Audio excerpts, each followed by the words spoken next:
welcome back to Five Nights at Freddy's Security Breach Part 13! This month, December, Merry Christmas to everyone else, Merry Christmas to us all! And today, we're going to find out the secrets of the Cyberworks while exploring the Night at Freddy Fazbear's Mega Pizzaplex. Five Nights at Freddy's Security Breach, here we come!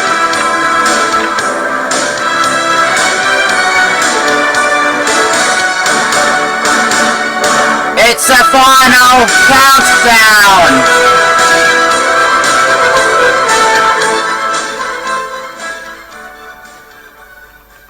My name is Jack Discoverer and welcome back to Five Nights at Freddy's Security Breach Part 13.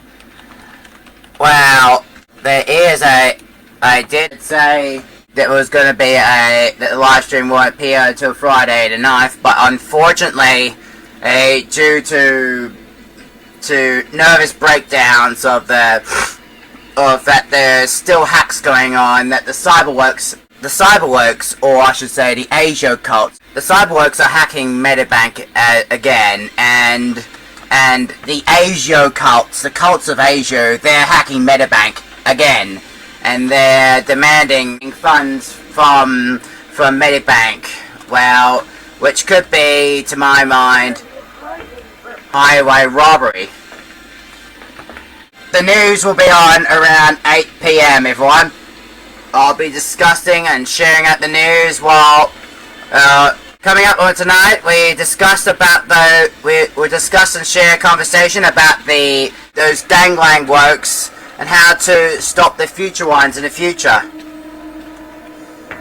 Then the news of discussing about anti-lockdown protests in China, Shanghai, as well following up with the news of the drawbacks and the unexpected disasters that the digital ID would have inflicted upon us, and the digital ID would be hacked by Glitch Trap.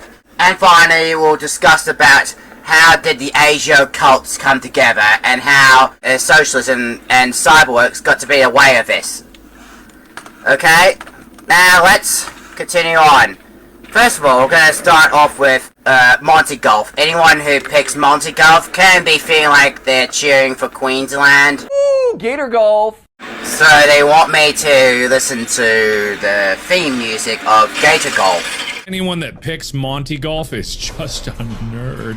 Well, this is going to be a bit like a jungle, welcome to the jungle, but I'm going to think about, other than Gator Golf, I'm going to think about MatPat River instead. What's this? Wash your paws? I would rather think wash your claws. Wash your claws. I'm gonna wash my paws while I listen to the MatPat River. There was movement at the station, for the word had passed around that the colt from old regret had got away and had joined the wild bush horses. He was worth £1,000, so all the cracks had gathered to the fray. All the tried and noted riders from the stations near and far had mustered at the homestead overnight. For the bushmen love hard riding where the wild bush horses are, and the stock horse snuffs the battle with delight. There was Harrison who made his pile when Pardon won the cup, and the old man with his hair as white as snow. But few could ride beside him when his blood was fairly up. He would go wherever horse or man could go. And Clancy of the Overflow came down to lend a hand. No better horseman ever held the reins, for never horse could throw him while the saddle girths would stand, and he learned to ride while droving on the plains. And one was there, a stripling, on a small and weedy beast. He was something like a racehorse undersized, with a touch of time or pony, 3 parts thoroughbred at least, and such as are by mountain horsemen prized. He was hard and tough and wiry, just the sort that won't say die. There was courage in his quick and patient tread, and he bore the badge of gameness in his bright and fiery eye, and the proud and lofty carriage of his head. But but still so slight and weedy, one would doubt his pal to stay. And the old man said, that horse will never do. For a long and tiring gallop, lad, you'd better stop away. Those hills are far too rough for such as you. So he waited sad and wistful, only Clancy stood his friend. Oh, I think we ought to let him come, he said. And I warrant he'll be with us when he's wanted at the end. For both his horse and he a mountain bred. Oh, he hails from Snowy River, up by Kosciuszko's side, where the hills are twice as steep and twice as rough, where a horse's hooves strike firelight from the flintstones every stride, and the man that holds his own is good enough. I'm not doing well, golf. And the Snowy River riders on the mountains make their home, where the river runs those giant hills between. I have seen full many horsemen since I first commenced to roam, but no way yet such horsemen. Wow! Hold on, everyone! So he went, they found the horses by the big mimosa clump. They raced away towards the mountain's brow.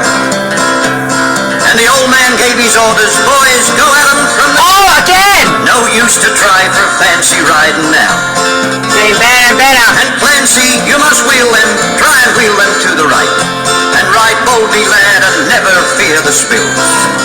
Okay. For never yet was rider that could keep that mob in sight, if once they gained the shelter of those hills. So Clancy rode to wheel them.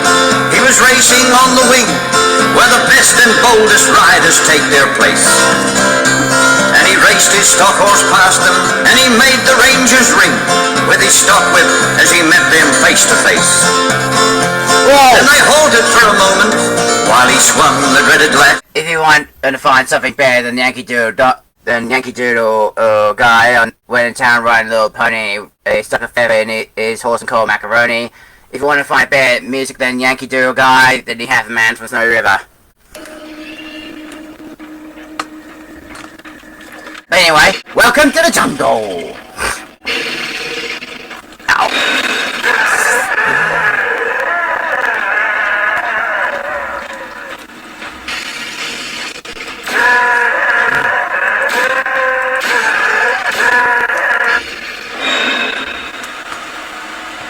Ow.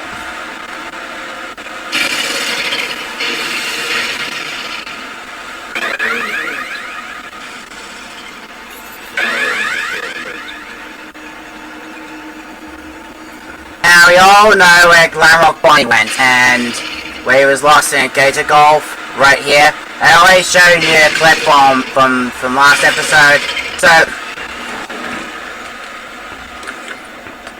so now, there are many viewers out there saying, what happened to Glamrock Foxy? Did you know that everyone loves pizza? Yes, it's true. Based on a double-blind study from a leading FNAFSB publication and scientists, 100% of those questioned would choose pizza over any other food group, even people with wheat and dairy allergies. This has been another fun Faz fact. Something wrong with the audio. Something's hacking the audio. But anyway, like I was saying, we should actually find out where Glamrock Foxy went. So we still have some time around to about 8 PM. That's when we're going to do a live stream then.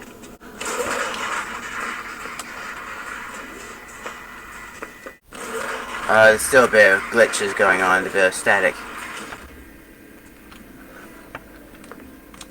So this is Chica's room.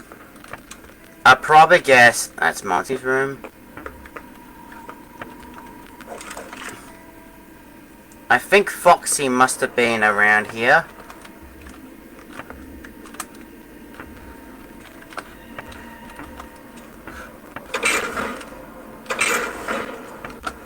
I'm not sure about going into her room though. I was only here to find where Foxy went. I don't see Foxy.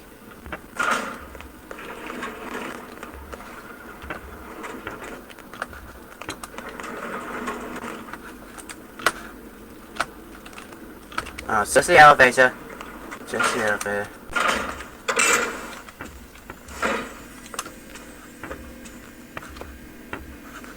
Probably should charge up my batteries.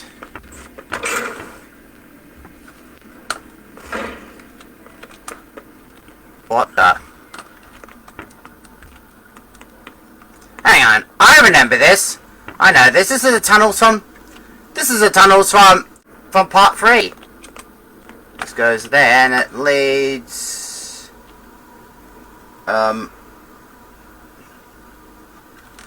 Please stand by. There's some unexpected. There's unexpected glitches going on.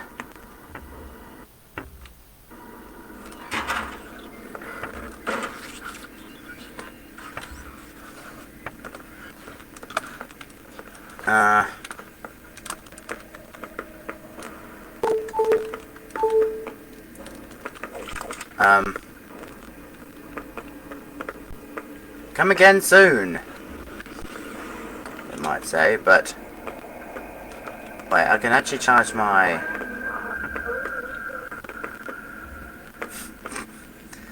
wow.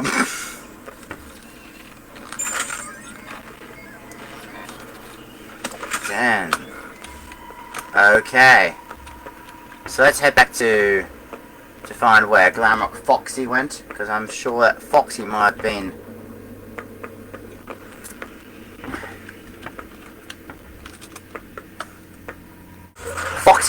gone and missing first.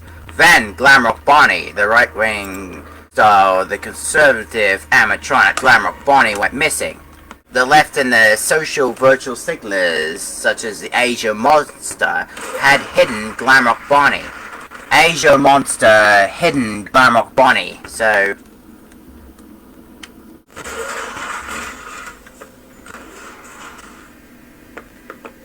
we're back at here again at the Rockstar Row. Let's look at the ruins.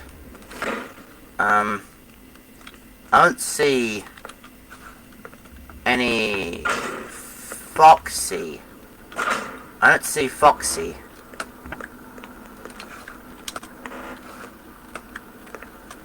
The only elevator that works is just the Roxy one.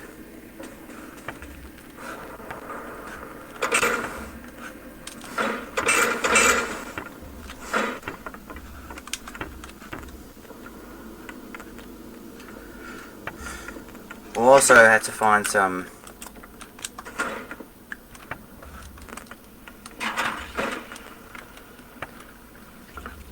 nope, there's not around here. But I can show you where the plushie of Foxy, of Glamrock Foxy is hidden.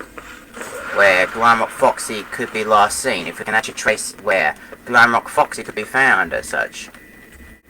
And that is, we had to head to Roxy Raceway to see where we can actually find Foxy's last disappearance. Because, well, in part 5, they might not know, and they didn't actually know, there was a Glamrock Foxy plush that we've seen in the burning shelves.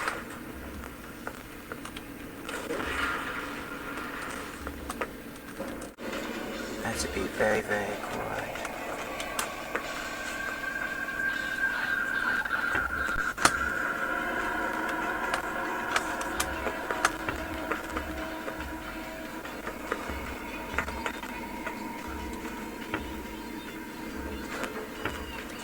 So, Foxy.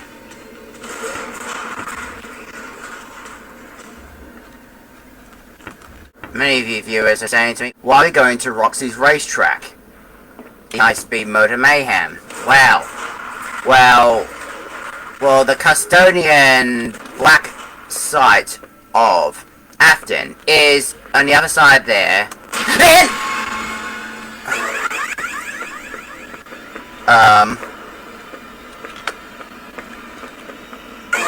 Oh no. As I was saying, the black William Afton's burn trap is right down there. That's where the sinkhole is. The sinkhole is right down there. If I can shoot the Faz-glock down there, that's where the elevator is. And a massive laser.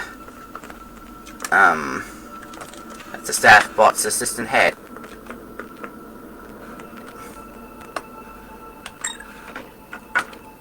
Might have to scan the area.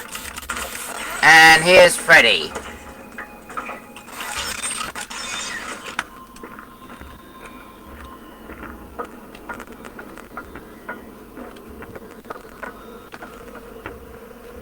I think I saw something. No.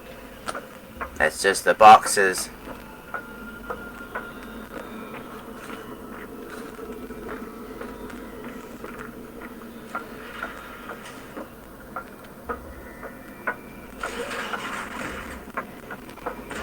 Okay.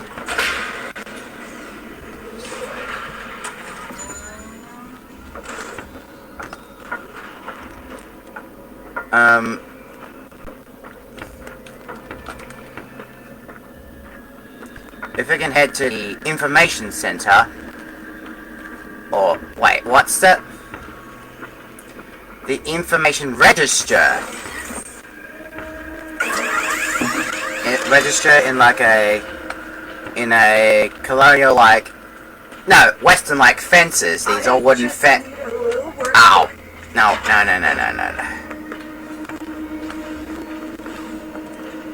I think the Foxy plush must have been. Yeah, we'll have to follow behind the staff bot. It's out of order. Why are you hiding from me?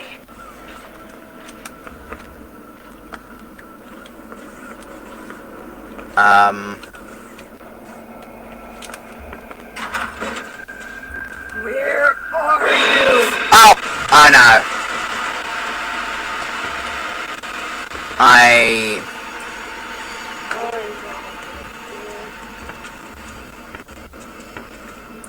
Now, here is where Glamrock Foxy was last seen, because the Foxy plush,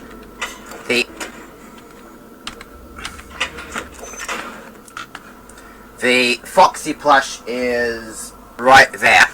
So that's where, so this might be where Glamrock Foxy could be last seen, in this Dodgem car office, I think, and all these go-karts. And, you know, part 5 where we had to try Dodge Roxy, view it. It's right down here, underneath, so if we go through here. So my logic, according to this, the burning flames here and the vents, the burning flames and the burning vents, probably Glamrock Foxy boy was probably somewhere around here. I think this might be the burning flammable gas, and this might be the gas leak. A natural gas leak coming out of the vents. So Foxy must have been here, and then all of a sudden Roxanne Wolf she'd beaten up Foxy, so that's how. So Foxy was there, and how Foxy was shattered, Glamrock Foxy got shattered, is, you might already know, because of this flammable, the raw flammable gas. The boxes here are plastic, so probably to say that the plastic would actually melt through at that high temperature. So through here,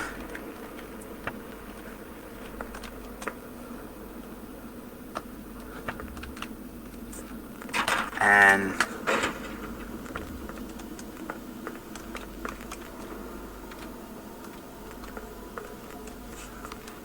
there might have been some.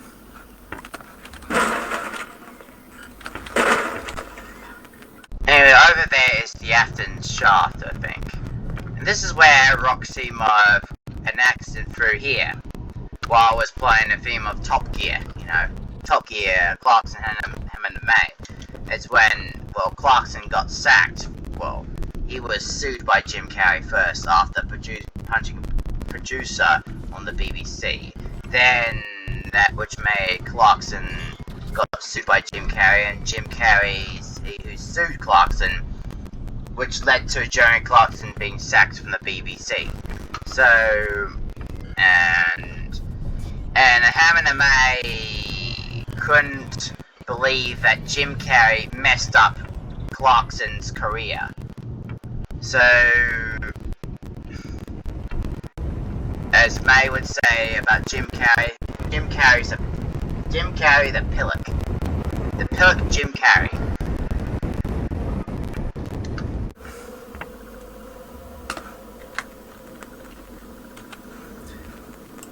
Alright, let's head straight to, so you might know where Foxy's last seen, as well as where he was mostly last seen, underneath the Roxy Raceway. So let's see if we get to Bonnie's balls and see if Glamrock Bonnie's hidden behind the curtain. Oh!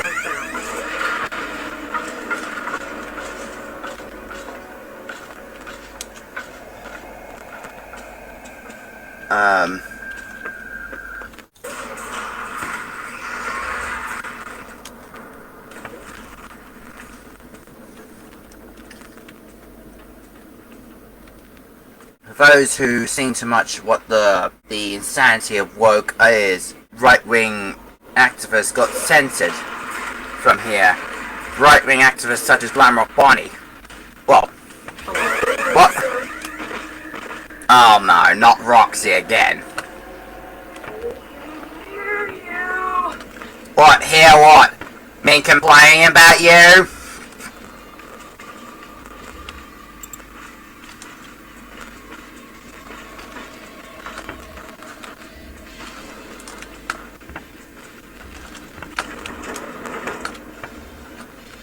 Okay, and,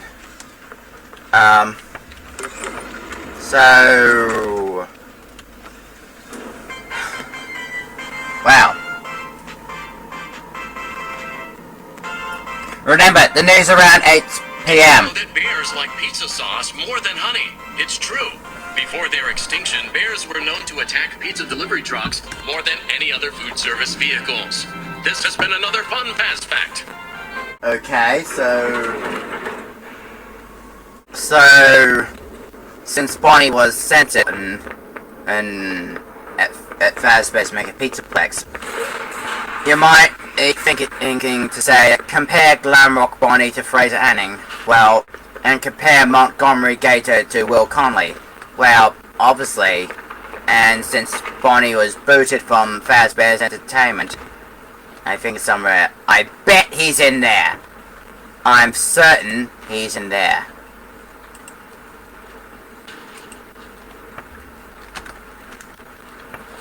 And he's not.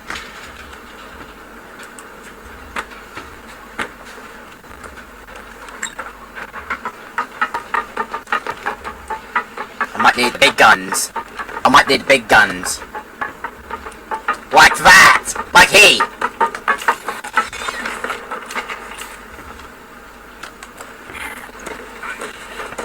He's the big guns.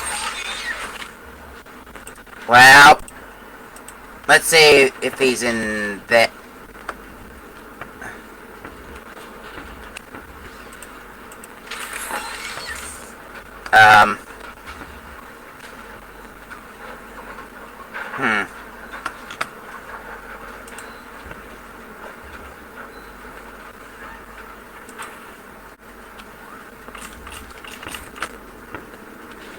Oh, what the? What is it? What?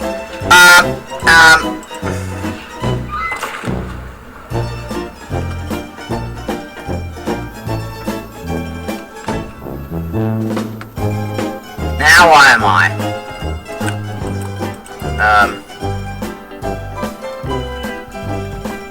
I'm back at Roxy's Raceway.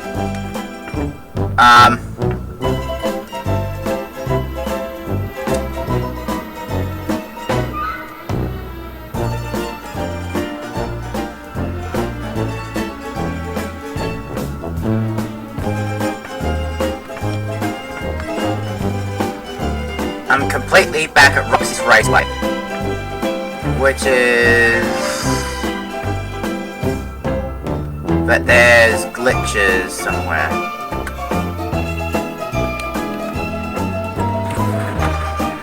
So...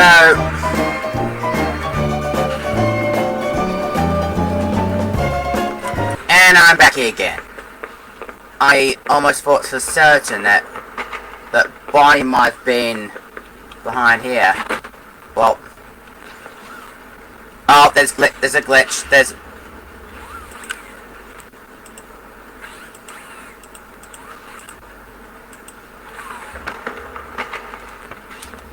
Well...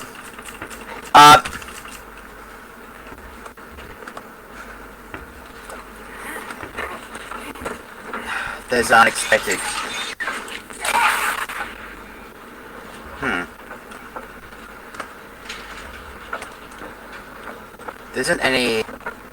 There isn't a way to open a curtain.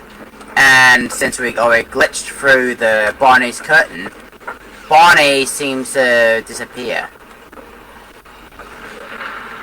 Byzantine. Cosmic Countdown. The final countdown? Okay, it's 7:38. We're going to do the news soon, around 8 p.m. Did you know that birthday wishes only come true at Freddy Fazbear's? It's true. Kids who have home birthdays have fewer friends and parents who don't love them. I was trying to repair the audio. Whoa! Uh-oh. Oh no. Oh no, not Heath Ledger Chica. Not the Shattered Chica Heath Ledger. No.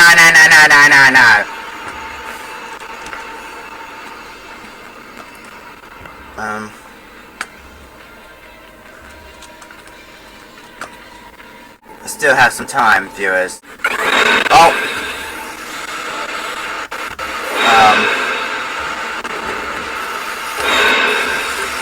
Oh, no! Oh, no.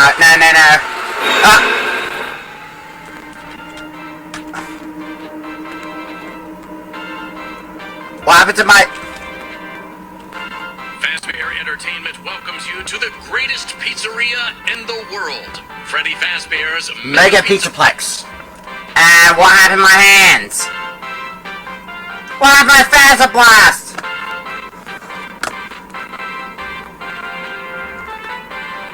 Okay, I'll have to select the... Okay, to it. Oh! Wait, where should I? Monty's near. No, it's a bit of a...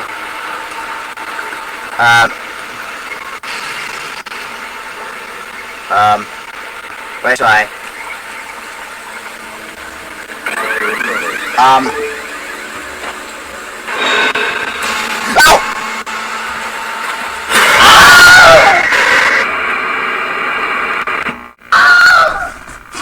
Okay, that was the Wilhelm scream. Like that. Every time I get jump scared by a Monty Gator, this happens. You might add something like that to the memes, everyone. You know, the memes. FNAF memes. Anyway, so... Now I've got my stuff back.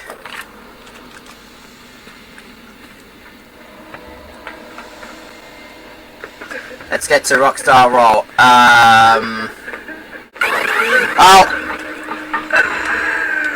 no.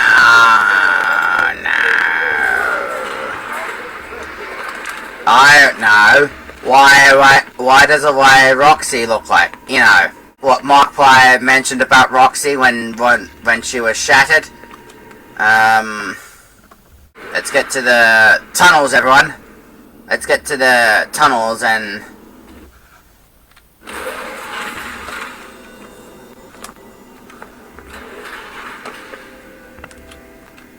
Oh. I might need the big guns. Like this. Hang on.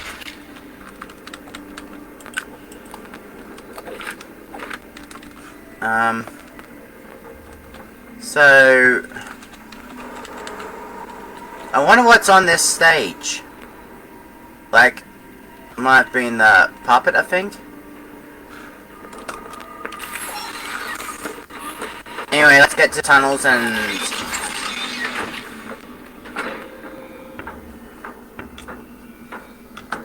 Remember this in part 1, viewers? And how...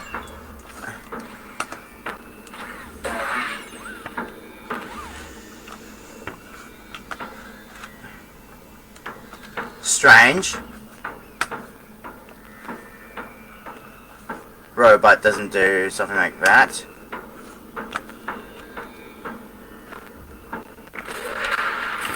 Well, we'll pick up Freddy again when we get to the charging booth.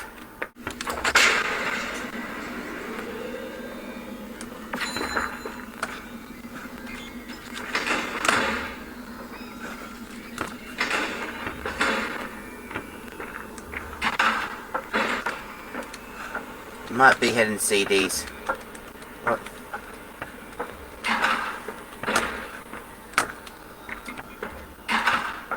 It's gonna be a zigzagging route.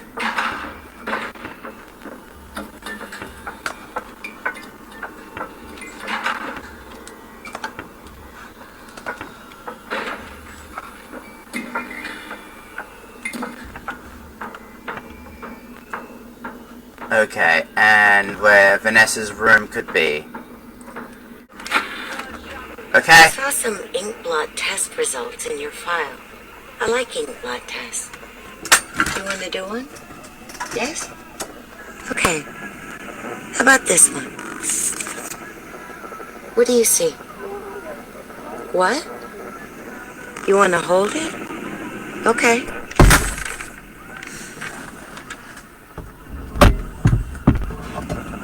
You think it's a mask? It reminds you of a mask?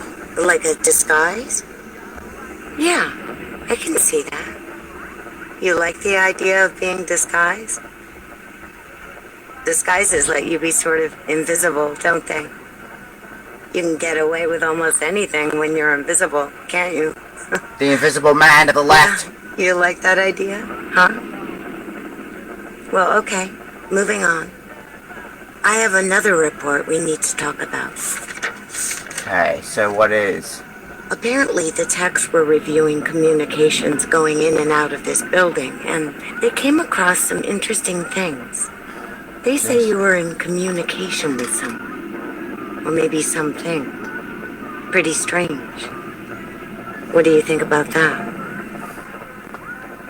Nothing? Well, the techs say it looked to them like it was an attempt to manipulate you, or maybe to lure you somewhere. There, that's better. On this side of the desk, I can see your eyes. The thing is, when I read the communications, I get something different out of them. I don't think you're being manipulated here. I think you're the one doing the manipulating. Vanessa's the radical left. The left Huh? The left manipulates everyone. Okay. Then how about this? I have this still shot the techs pulled from the security footage that recorded you in the Pizzaplex. Okay, so what? That's you, isn't it? Vanessa's... I know this image is distorted, but I think it looks like you. And you're not alone here. You're talking to someone. Or something. It's hard to tell. What are those things? They almost look like rabbit ears. What the... What? Rabbit ears? You find that amusing? The rabbit ears that Asia yes, made. It is.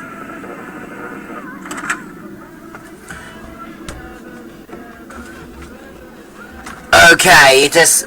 Now, what you just heard from the viewers, that the rabbit ears, that the psychologist said that Vanessa's doing a manipulation, that the ABC are not being manipulating or something like that. I think What they're saying is the ABC is the one doing the manipulation.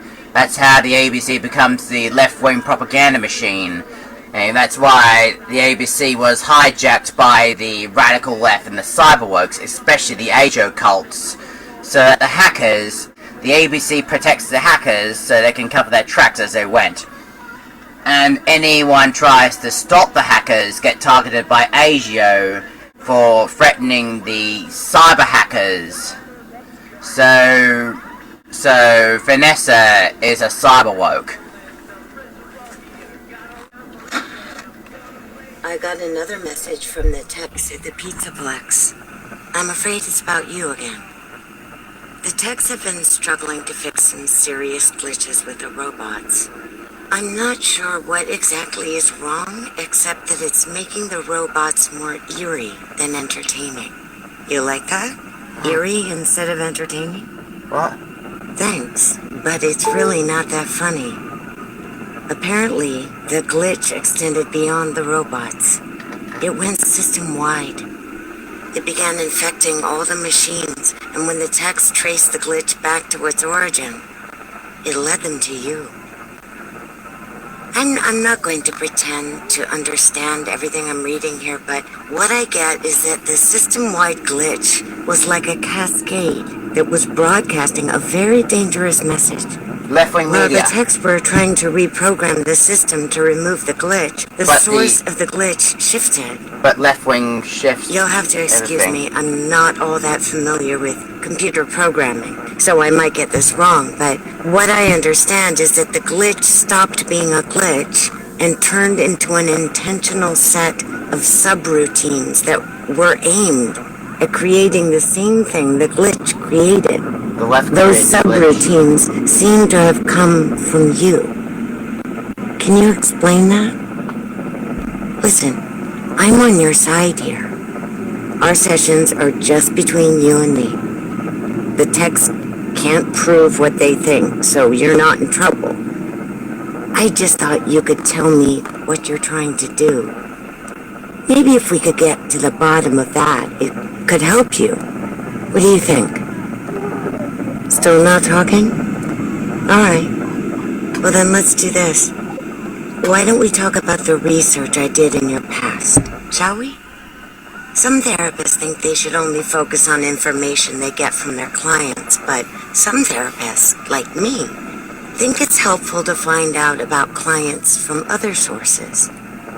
Wanna guess what I found out when I looked into the tragedy of your past?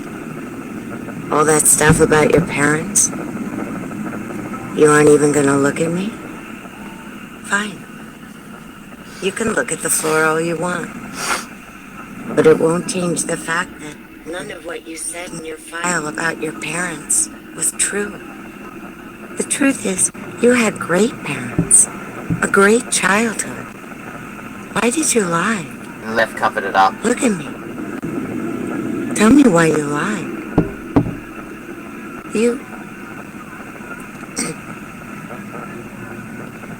Well, I can understand why you might feel angry about the way I just confronted you. Why don't we come back to this another day? You're shaking your head as though that's not going to happen. So, what you just heard from that CD record is the animatronics were being manipulated by the Ajo glitch, and the techs might have known that the Ajo glitch has been traced back to someone who hacked them and made them eerie to left-wing machines. That someone who manipulated them into left-wing machines was Vanessa, obviously. So, compare the animatronics that were manipulated into eerie to the ABC. The ABC is turned into... The ABC has already been a left-wing propaganda machine, which makes the Australian Broadcasting Corporation very eerie rather than fascinating. And Vanessa thought it was funny. Well, that's not funny as usual. Vanessa made the animatronics eerie. She's under the control of the cyberworks. In fact, Vanessa is a cyberwoke, and what we just heard is that Vanessa hacked the animatronics to make them feel eerie, and the Asio virus had made subroutines, and the text traced the Asio routines to Vanessa. Asio burgers the bad seed, and now spread to Vanessa, and now FNAF Pizzaplex.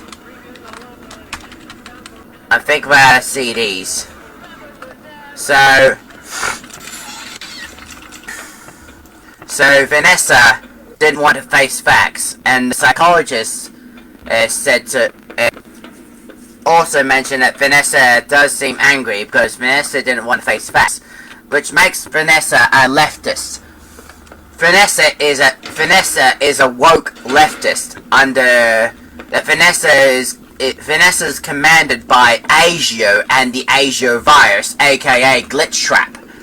Vanessa is a left-wing sheep. Vanessa of Asio is a left-wing sheep. Vanessa's a sheep of Asio, which is now lurking around the Mega Pizzaplex. And let's get on to the news, shall we?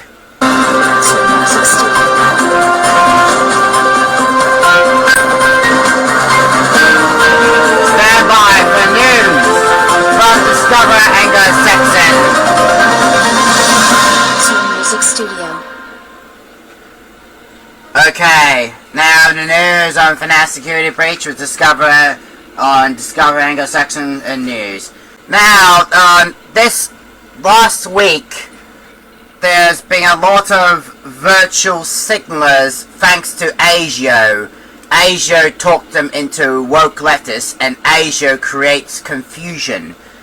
And that Asio stalks on right-wing activists, and therefore Asio creates these cyberworks. Our goal is to prevent virtual signalers and cyberworks from increasing, is to make sure that Asio does not stalk on right-wing activists. And anyway, because Asio started a glitch, and that's how I put up posters in the city CBD and many other suburbs in and around Sydney. But there are new virtual signalers there's a new virtual signalers that we had to watch out for, and these are like plowboys. Have you heard the term about plowboys from We Happy Few? The plowboys from We Happy Few, or black plowboys, they're like an urban gang-like cults of that they say they have their fun. They're having their fun, like what they did to Edwin McMillan in We Happy Few. So, similar to those, the radical left known as the radical left gangers, otherwise aka the woke-like gangsters. These woke-like left-wing gangsters, they have been vandalizing. They terrorize white residents with knives.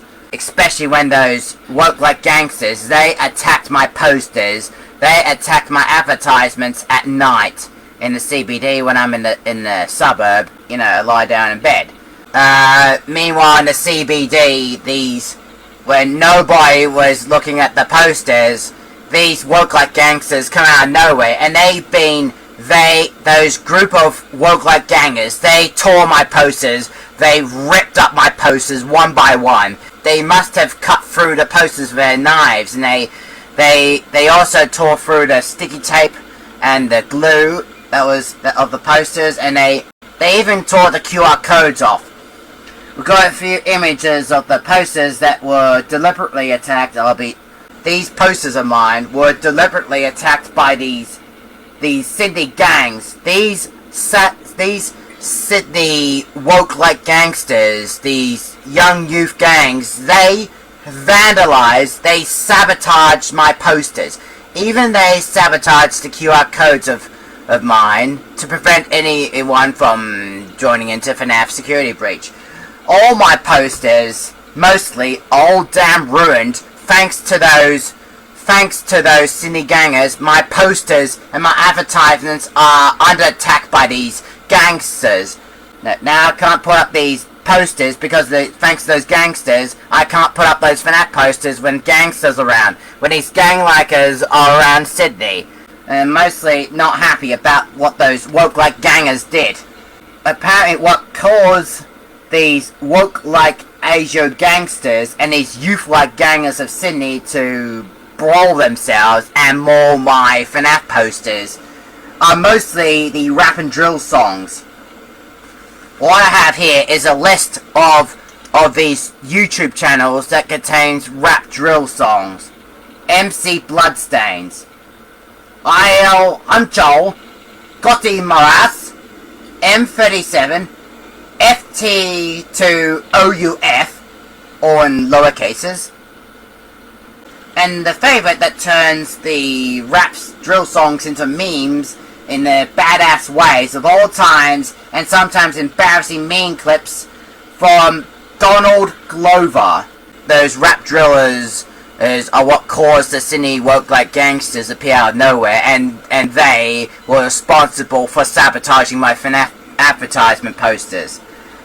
Apparently, all this is caused by thanks to Asia and the woke rule, especially those left-wing gangsters as well as rap drills, all encourage Sydney teenagers. They encourage Sydney teenagers to blame an innocent white. This seems to be a community problem. A community problem that my FNAF posters have been sabotaged by these youth gangers. I'm not impressed. I'm not impressed at all. I'm not impressed the way that those youth-like gangers did to my posters. These woke-like gangsters, these Sydney youth gangers, they have been going after my advertisement posters through the months of last September. These youth-like gangsters, they've been going after my posters. I felt disgust and not impressed after what those youth gangers did to my posters, especially those who are located in Every Street, Redfern. It's the street from Redfern, between Redfern and Central, those ploughboys. Marrickville, which is where these youth gangers are located in. King's Cross, which is in Sydney, a suburb, which is in the eastern suburbs. Apparently that's where the youth gangers are mostly located at. Manly, these youth gangers are also located in Manly. Broadway, which is the Parramatta Road between Sydney throughout Redfern and towards along Parramatta Road. Broadway is where most of these youth gang Marxists are being radicalized into Marxist-like wokes with their social left-wing Kalashnikovs or whatever they have, the AK RPGs, whatever they have. Abercrombie Lane, Redfern is where I've been threatened by a youth-like gangster. No, I've been threatened by the radical Marxist of a left-wing gangster in Abercrombie Lane, Redfern. This is from Redfern Station, heading towards Broadway. Northwest Redfern, which is where these youth-like gangers are. These radical left-wing Marxists, and they have gone after my FNAF posters all the time. My FNAF posters are like targets. They're like sitting ducks. And these youth-like gangers, they decide to have their fun of ripping my posters, but it sounds like they had their fun, but it's a bit like a freaking foul that this story isn't done. These woke-like gangsters, they tore my posters down with their knives of Marxism. These woke gangsters have knives with them. I've seen most of my posters, especially in the CBD, have been attacked by these wokes, especially around Pitt Street, George Street, even in Ultimo, near Railway Square, and all of my advertisement posters of FNAF have been attacked by these Sydney gangsters. Discoverer shall contact crime editor Mark Murray for more information to how to stop these woke-like gangsters. Hang on.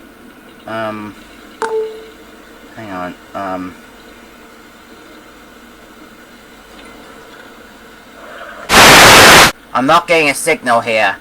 I think the connection between in here and Mark Moy has been cut off.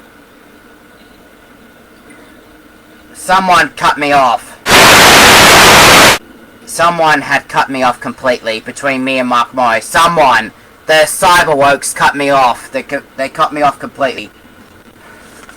So instead, I'm going to show you a clip from Sky News. Something is sick in New South Wales, particularly Sydney. You've had 11 young men and teenagers now stabbed to death in violence involving the so-called postcode games in the past 4 years. Like the 17-year-old who was stabbed at Sydney's Royal Easter Show this year. Now, sentencing statistics show the number of children found possessing a weapon was 21 last financial year, 21. That is 50% more than 2 years ago, higher than any year in 5 years. The Sydney State Telegraph has put together a brilliant documentary video series that pulls together all these killings, tries to look for patterns and things, and one of the journalists behind it, Mark Murray, joins me now. Mark, thank you so much for your time.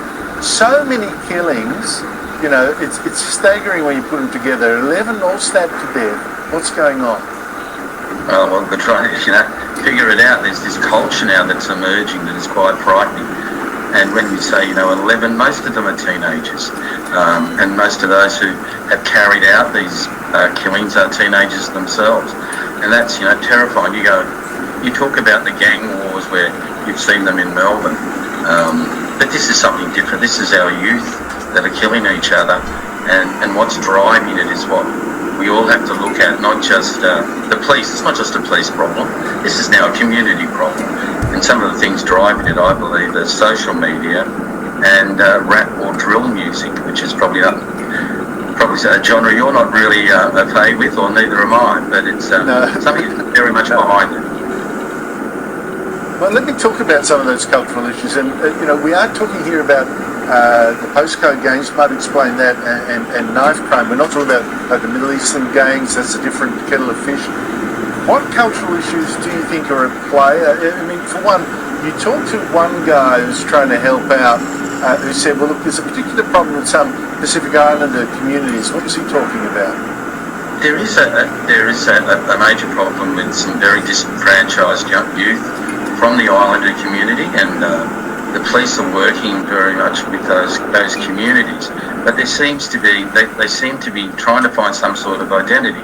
Now, we saw that with the Middle Eastern crime families a couple of generations ago, and they've now emerged as a major crime factor. So it seems to be history repeating itself with a different group of people, of young people. I'm sure that's happening in areas, Sudanese, we have some of those problems, but there are quite a few Anglo young men who are joining these groups as well because they're part of that postcode, because they associate that they're part of this, Doon side or Mount Druitt, and they then decide that they hate the other group. It's something I have trouble understanding, that it gets to the level where you produce knives or you carry knives constantly in case you're in conflict or you go looking for conflict. Well, I guess they're all feeling like, little soldiers protecting their own turf. It's strange. You also mentioned the influence, and you said it tonight, of drill rap music. You go into rappers like A. Huncho. What's happening there exactly? Well, I know the police are very, very worried that a lot of these songs are depicting violence. They're inciting these young men to go and join groups. A. Honcho is allegedly linked to the Alameddine family. He's faced criminal charges. Yet he's got this hero status, and he actually will go out and he'll talk about one group against another. One of the most sickening ones, I believe, was a young man who was part of the 21 district, which was a group, was stabbed to death, and then there was a song that came out and said, 21, I guess you're just 20 now, making fun of the fact that a guy from 21 was dead. Now that is just so provocative, so naturally 21 district feel like they have to go and retaliate. So it's it incites. There's no doubt about it that it actually puts these young guys pitting them against each other, and it's the music. that's obviously part of it. I'm not into censorship, but if you went and stood in a park and said, let's go grab a knife and go and kill people, you'd be arrested. Oh my God. Yeah, but there's been a legitimisation of violent lyrics in, you've seen rap music for quite a while, gangster rap, etc., etc. You're seeing, particularly in Aboriginal communities in Northern Territory, some people identifying particular rappers. It's just, look, there's something going on here, Mark Murray, and thank you so much for putting the spotlight on it. We need to think about ways of tackling this. Thank you so much. Now, I've seen, and there's something I would like to add to Mark Murray if you're watching this. I've seen some of those rap drilling noise pollution, but most refer to those rap drill musics as noise pollution. There's one YouTube channel that the YouTube channel guy on YouTube, all in lowercase letters, VDOSJCOI, his YouTube channel has these about these law enforcement videos in Lego, and one of these videos that posted 13 years ago, or in one title known as Gangs of Lego City. Let me explain what this was about. But I'm not going to share the audio because it might get mixed up. It's somewhere in the parklands of Lego City in this animation, and these youth crimes, for example, there are two youth gangs such as the Blooders, which is these youth-like gangers, the Blooders, and the City Angels. One of them, with a boombox, plays this funky rap-like drill music. They enjoyed it, they had a very good time, it makes them feel a lot better. But the other, they think, no, they're making fun of us, something like that, and they shot the boombox with their pistols. This goes into a violent gang-like fight. It almost looked like a bloodbath. The Blooders versus the City Angels. It was like a complete big crime scene. The battle between those two gangs are over, and one of them obviously won. And then the police came to sort it out, but then it turns out to become a police-like crime. A community problem becomes a police problem. And then the police started to shoot, these Viking groups come in, and the police started to shoot the Viking groups that came into action. So, it seems like these youth gangsters, they are trying to recreate it in real life. This would be catastrophic. This is a complete catastrophic already happened. In last week, these rap drillers being arrested on how many counts of murder they committed. Their music caused woke-like violence against its white residents. They commit violence against white souls. Now there's a lot of youth-like gangers attacking my posters. And I already sent a few images of my posters that were victimized by these youth-like gangers. Like, there are some youth-like gangers in the Hornsby Shire, probably around nighttime, probably around midnight. I can't actually say, because I have a foggy memory as such. It's just like these Sydney gangsters, these youth-like teen gangs, they didn't want to face facts after they had this psychology lessons from the Sydney University of left-wing media. They didn't want to face facts. And these youth-like gangsters, if you see youth-like gangers, if you see gangland wars, report them immediately. Do not approach these youth gangsters or these plowboys, because they would have their fun against you. And I meant rugged. And now it's shown it might know what happened to poor Edmund McHale, and we happy few. His legs are broken, and his legs won't walk, that they are broken. And Arthur Hastings had to stop those gang-like youth crims of the plowboy gangers, fend them off, and then he had to carry Edmund McHale to the nearby pub where they can get a doctor to take care of him.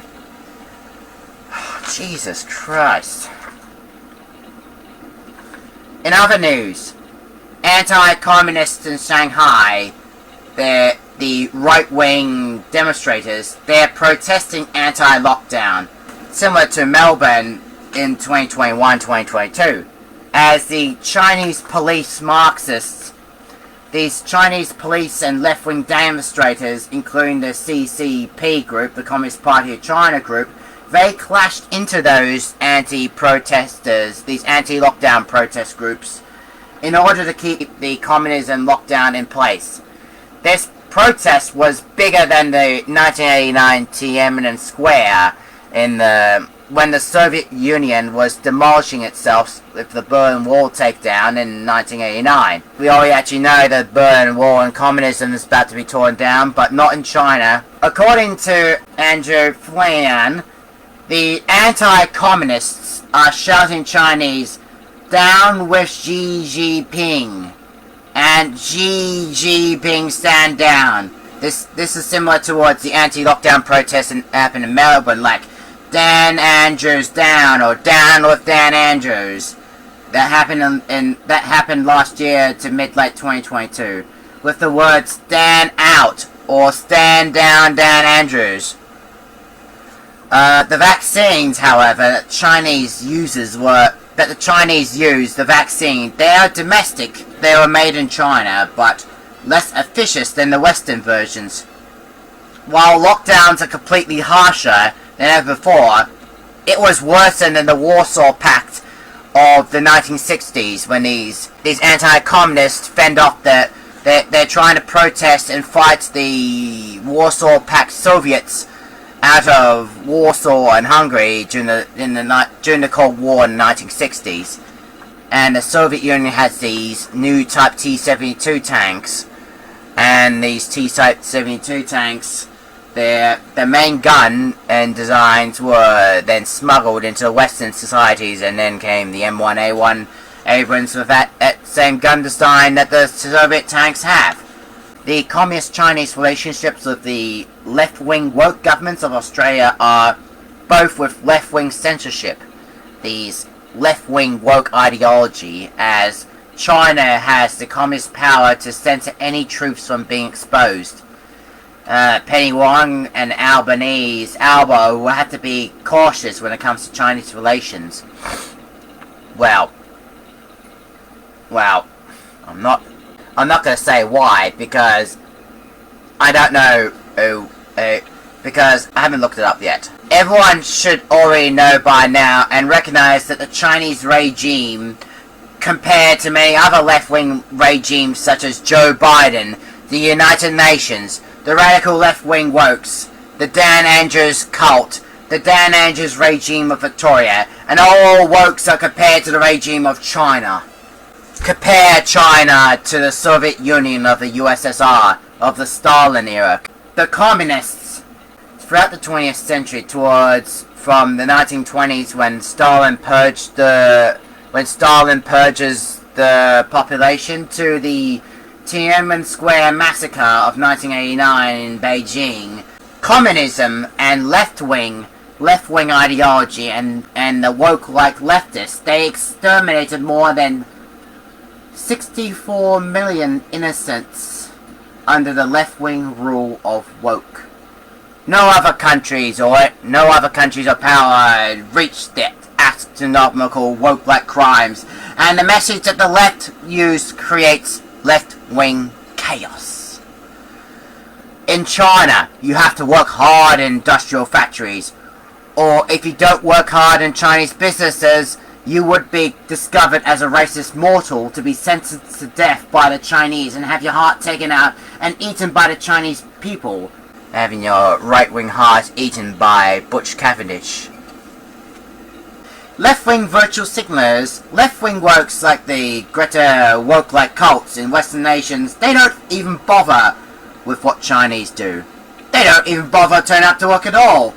Instead, they protest under the climate witch like Greta, and Greta's woke-like cults in the United Nations, they scam the Western communities, while the Greta's law orders people and governments to pay funds towards a Chinese communist regime, while the left arson Western history. Western history was being targeted by the wokes of the left-wing cults. Xi Jinping will not stand down as long he was supported by the left-wing woke parties of virtual signalers such as Greta Thunberg, the United Nations, Joe Biden, Anthony Albanese, and Dan Andrews, and all the other left-wing woke-like regimes. Mostly the socialist left-wing nuclear warheads of left-wing wokes. Back in Australia, there has been an Orwellian law hidden in complete plain sight, similar to the Orwellian Afton at Fazbear's Mega Pizzaplex. That too was affected by Afton's Orwellian law of William Afton. The Orwellian nightmare of left-wing law targets many Australians. This includes, for example, an act has been already passed through Parliament involving the digital ID. That's another sort of... The digital ID is a trap. Most Australians would receive a letter or an email from the company of the law. Basically says you need a digital ID by November 30th, which is last month, or you'll be fined $1 million. $1 million fine sounds like a highway robbery.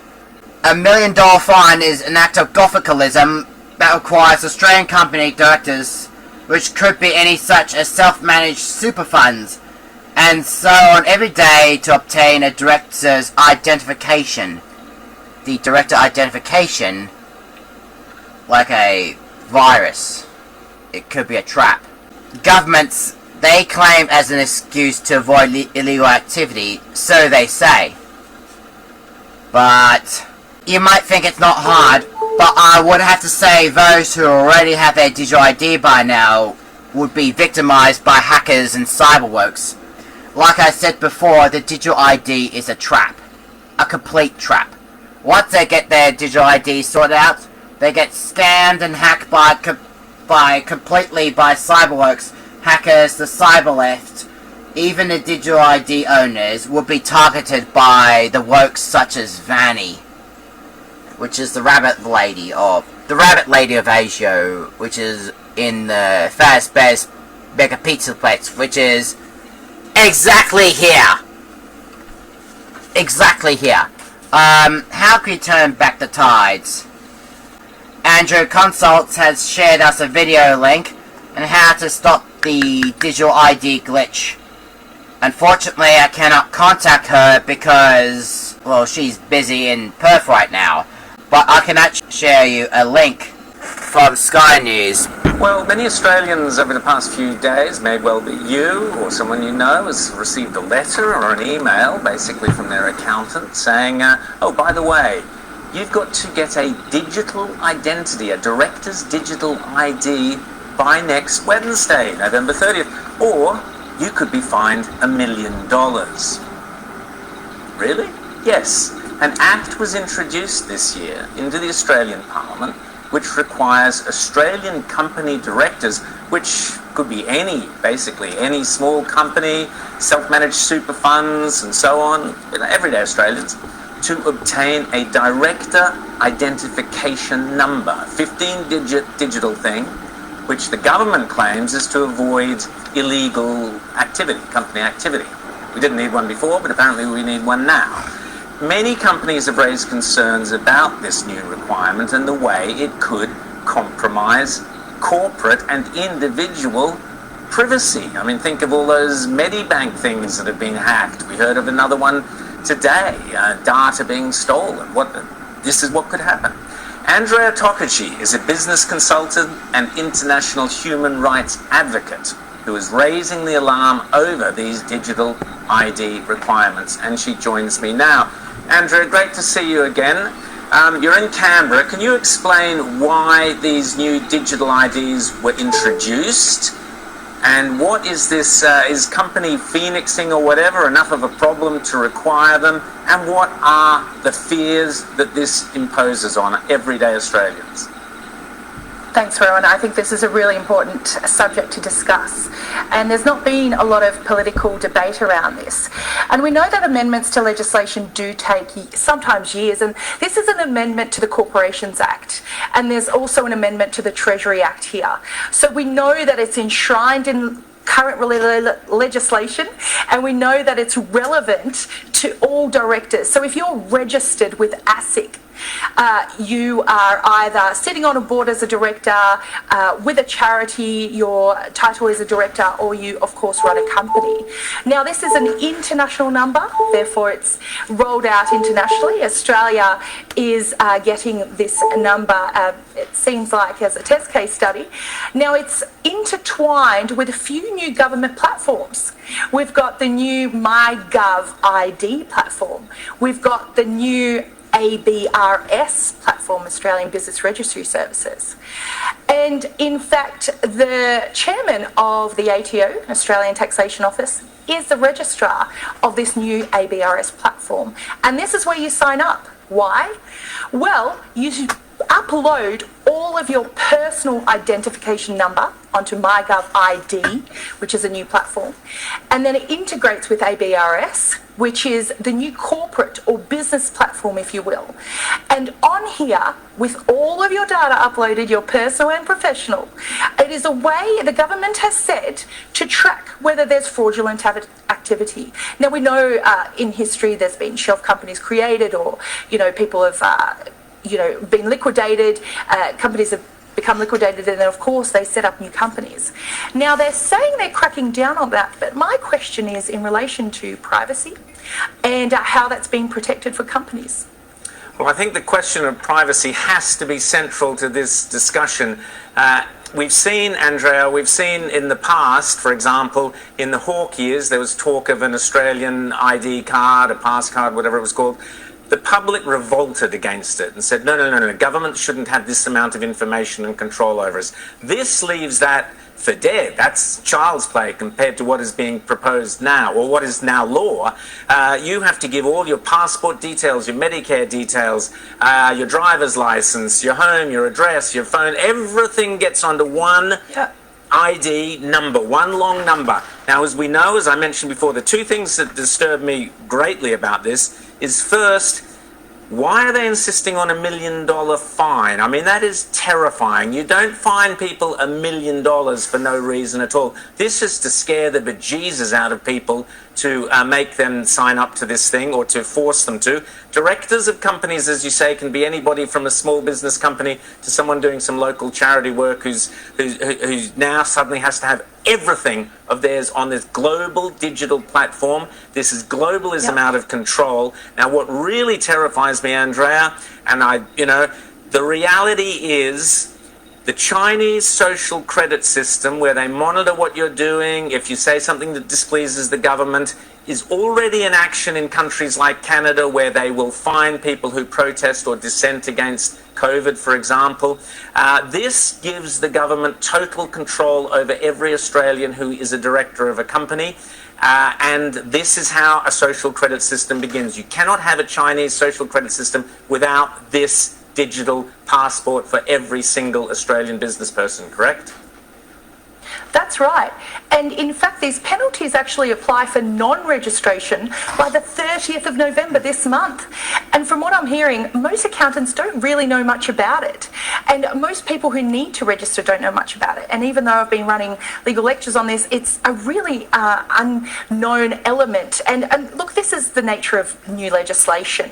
We won't know how exactly this works, but we're imagining. And so from a click of a button, what has been said is a public servant, a court, or an authorised official can access all of your information just by looking up this particular director digital ID. Now, in addition to that, it has been stated that the registrar of the ABRS, this new platform, is going to take it to consultation and ask the question whether this number should be made public. Now, this is a real opportunity for lobbying because, look, once legislation's passed, it's actually really hard to once again amend it. So we kind of missed that vote. But now, to make our voice heard in relation to our privacy concerns to the registrar is one step we can take. But as you're saying, Rowan, if this is international, how can we turn back the tide? And also the dangers are, of course, that it could be hacked. We've seen Medibank, so all your details could be hacked and would suddenly be out there. There's no guarantees that that won't happen. And we also know that we've seen activists work against companies. If this is made public, then activists can work against any individual. They can boycott their business. They can get directors thrown out. We've seen the horrendous way in which cancel culture has done this and ruined so many lives. This would make it possible on steroids for activists to destroy businesses who did not partake of the woke leftist orthodoxy. Andrea, great to chat to you. Can people go onto your, just quickly give us your blog where they can find you to voice their support for what you're advocating for? AndreaConsults.org. Jump on, book in for the legal lecture, download the free lobbying letter, and please make your voice heard. Fantastic. Thanks, Thanks, Andrea, so much for coming on the show this evening. You just heard from Sky News and from Andrew Consult. And while we're on the subject about digital ID, there's a link in the description down below if you're watching this on YouTube. If you want to find out more on how to stop the digital ID, or if you don't like Glitch Trap, and you know that Glitch Trap took control of Vanessa, and if you know the dangers about Glitch Trap, then go to www.andreaconsults.org. Well, MatPat could be interested in about that theory throughout game theory. Now, while we're on the subject about how to stop the digital ID, I found similar theory towards what Andrew explained. The digital ID is in the form of a glitch. The glitch results is similar to the game before Security Breach, known as FNAF VR. The clips are shown in the game theory of who explained it from the YouTube channel FNAF. I'd like to congratulate him for digging into theories. I would like to congratulate. But let me put this into my point of view. The FNAF VR shows that Asio of Mike Burgers had attached Glitch Trap to not just the game of FNAF VR, but also to the tapes that Tape Girl had previously made. And Asia attached wokeism to records of the FNAF VR. Extracting some of the files, it seems that it's attached itself to these logs. This would mean, in order to get rid of Asio and to shut down Asio, the Asio virus, and to stop Mike Burgess from spreading left-wing ideology, Tape Girl had to break all the tapes, every single one of them, and scatter them throughout the VR game. I ran a fragmentation program on the area of memory that was storing these logs for you. I effectively broke the files into pieces and broke the anomaly along with it. That means that you won't have my warnings to guide you, but hopefully it also means that this anomaly, this virus, or whatever it is, will remain broken and unable to do more damage.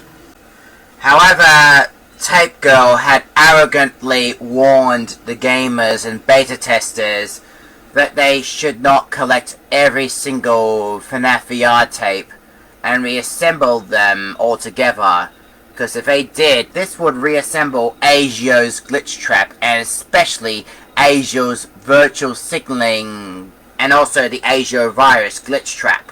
You have to let it begin the process of leaving through you. Then use the disconnect switch that I've embedded by the main stage. Let it approach you. Let it begin to merge with you. Play the music and flip the switch.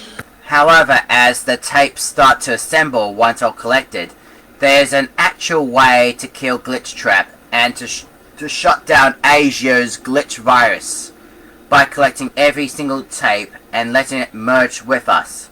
This was a tricked disaster that has been struck. Like Anthony Albanese, he won the election in mid-2022 with his promises turned into tricks that we're seeing nowadays. We can't trust the government anymore. We cannot trust government anymore. I cannot trust any sort of government of the Labour left whatsoever. Both meant we were tricked by our governments. and manipulated by Tape Girl. Many of those who are talked into wokeism by Asia into FNAF VR then gets manipulated by Tape Girl, who turns out, well, Tape Girl is an ASIO agent. Tape Girl is an agent of ASIO, and that's how, thanks to the ASIO agent of ASIO, Tape Girl, she had radicalized many Australians into virtual signaled many people into wokeism through ASIO and into the control of woke like Afton. In other words, William Afton. And compare Tape Girl to Digital ID. And when you finally make Digital ID by left-wing law, you get tricked, manipulated, and controlled by the hackers of the woke and the countercultures, the cyber wokes, and also William Afton. Afton cancels all your freedom, just like ASIO does, and ASIO converts you into a virtual signaler of the left-wing rule, with the words of left-wing manipulation. Stay the course. I will. Focus on my voice. I will. Don't let anyone lead you astray. I won't. Have you selected one? I have. If you want to find out more on how to stop Digital ID, follow the link provided through to Andrew Consults. Help stop the Digital ID from being processed. That way, we'll slow down the hackers and stop William Afton and the glitch trap virus. The ASIO cults hacked Medibank, and ASIO will hack you in whatever way. And what the left say, you will do as I say. You will bring me what I want, and if you fail me, then you will, both of you, burn! When Afton meant both, he obviously meant Vanessa and the public. Because Afton wants you to have digital ID, so Afton can manipulate you badly. Special thanks. So this news report is a special thanks to Andrew Consults and also a YouTuber FNAF for both helping this theory and helping me combine this theory together. So special thanks to both of them for helping me out. Follow Andrew Consults link on YouTube, and also check out the FNAF YouTube channel. I'll have the YouTube link in the description to his channel down below in the comments. Now, last Monday, ASIO had eradicated, swallowed, or destroyed most of Australia's best freedom fighters, and ASIO turned them into radical woke-like leftists of cyberwoke, such as Vanny, which is lurking around in FazB's Mega Pizzaplex, which is exactly here. Exactly here. Now, the reason why ASIO decided to terrorize right-wing freedomers and Trump supporters, as well as the Ukrainians, is because ASIO wants to allow jihadism from Iraq and Syria in Australia, therefore, which is what they are trying to achieve to be successful. They want Islamic terror in Australia, which is what they're trying to succeed. Now, the Australian Liberal Party and the Democratic Party had rebelled against Asia's scheme, saying that IS fighters are not welcome in Australia because IS fighters and members of ISIS, they're not Australian at all. And then Islamic State fighters should be sent back to Middle East, such as Iran. Now, there's a typical different story of how the cyberworks are created.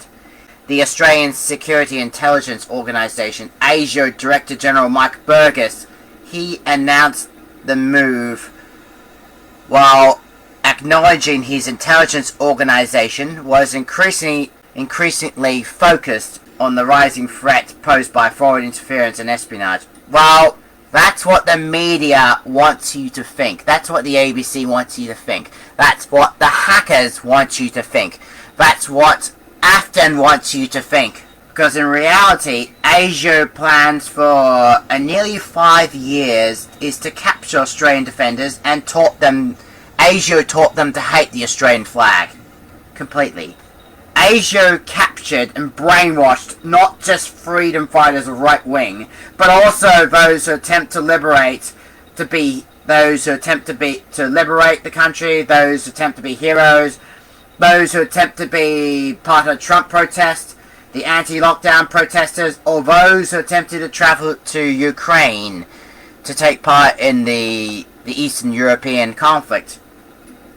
ASIO brainwashed the whole lot into left-wing counter-cults, and then ASIO decides to target right-wing activists and not only terrorize right-wing conservatives, but to attack right-wing politics such as Fraser Anning, Pauline Hanson, Senator Price of Northern Territory, the Premier of New South Wales, Dominic Perrottet, and especially Scott Morrison, which is out of Parliament already.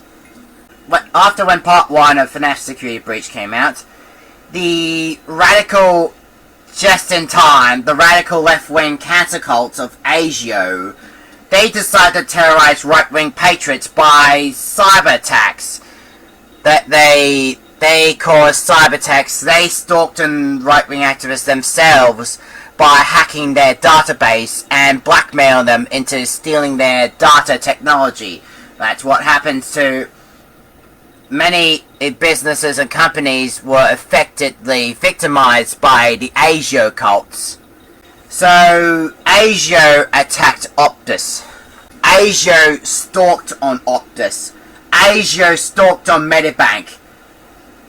And since then, the cyberwokes, which were radicalized by ASIO, aka the ASIO cults, they go into complete full cyberwoke-like of left-wing ideology, the cyber-left ideology of cyber-leftism, cyber-globalism. Now, there are several attempts to try and stop the cyberwokes. There are several attempts to try and stop the hackers, but they're all ended in failure. They're all ended in failure completely. For example, the police sends to stop the hackers with their cyber security technology, but it wouldn't actually happen because they too were targeted by ASIO as well. And especially those who attempt to stop cybercriminals, they get targeted by ASIO as well. ASIO protects these cybercrims. Cybercrims are protected by ASIO of Mike Burgess, so they can cover their tracks as they went. Cybersecurity staff trying to stop the hackers count as an attack on ASIO as well as the ASIO sympathizers. They stalk on the police badly. ASIO identifies the cybersecurity staff, such as the cyber authorities. ASIO had them dealt with. Just like what ASIO did to right-wing activists, they had the security staff dealt with brutal cyber force. It's just that. Reason why? Because ASIO's protecting those hackers to cover their tracks as they went. ASIO protected these hackers to cover their tracks as they went.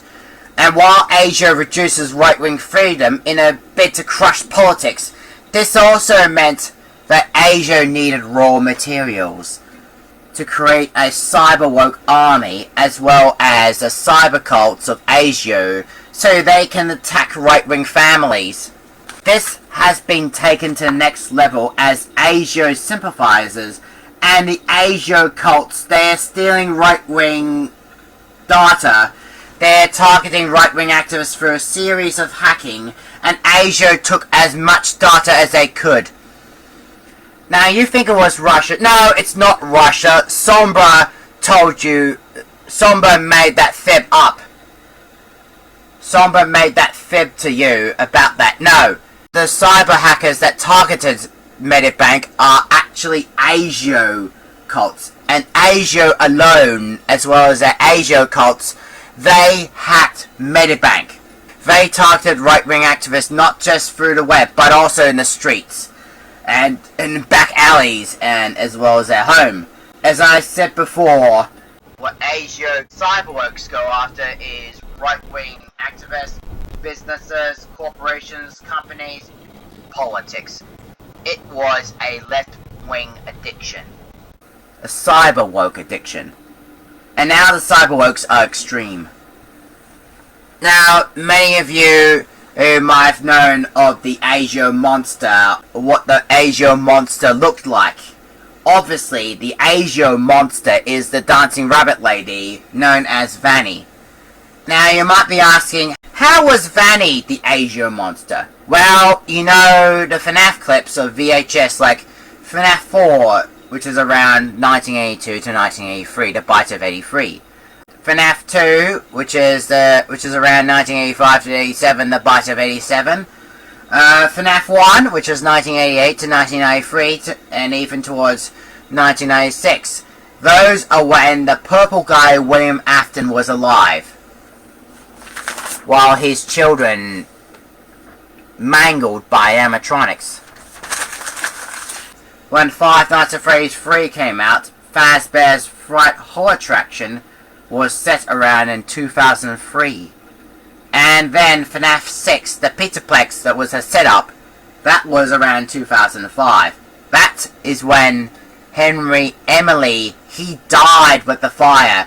He rounded up woke-like animatronics such as Scrap Trap of Afton William, the Michael Afton, who was a right-wing volunteer, Circus Baby of Elizabeth Afton, Super Time Freddy, who had a white soul placed there by William Afton, and the Rockstar Lefty animatronic that contains a puppet of Emily's daughter. After that, Fazbear's Entertainment was then abandoned, and for over decades, it was not until some spirit of Elizabeth Afton had took part, and she strengthened the cyber left, which had brought the left-wing media and the FNAF franchise based on the media of Afton's left-wing censorship program that covers up the missing children in the 1980s and the 1990s. But according to FNAF lore, compared to left-wing censorships, the left-wing censorship in the cyber left, what brought back a small amount of Fazbear's Entertainment was Elizabeth Afton. According to game theory MatPat. Meanwhile, in my point of view, in Australia, Asia Mike Burgess, he was looking for certain ways to reduce right-wing freedom. Thanks to the spirit of Elizabeth Afton, the Asia had signed up with the Fazbear's Entertainment as a game developer under the Socialist Affiliation Form Policy. This Socialist Affiliated Form Policy was created by Afton, and Asia as well.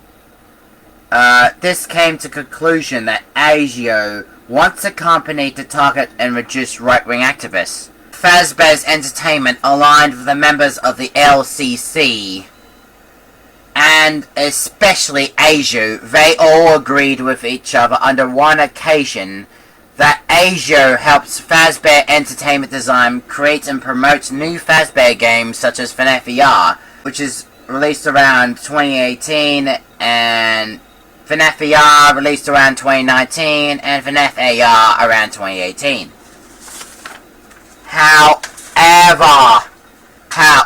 However, this surprised me. This starting to surprise me that Asia saw that opportunity along with the ruins of the old Fazbear's Pizza that Mr. Emily burnt down. Asia decided to take it even further under the instructions of Elizabeth Afton. That Elizabeth Afton guided Asia through this, and that is Asia orders a proposal for a new Fazbear's location to be developed over the top of the location of FNAF 6, which is the ruins of the pizza place that Mr. Emily burnt down. Even though the spirit of Mr. Emily is not pleased with this idea as he looks down from heaven. Asia, Mike Burgess, Asia wanted to access Afton's grave, Asia resurrected William Afton secretly.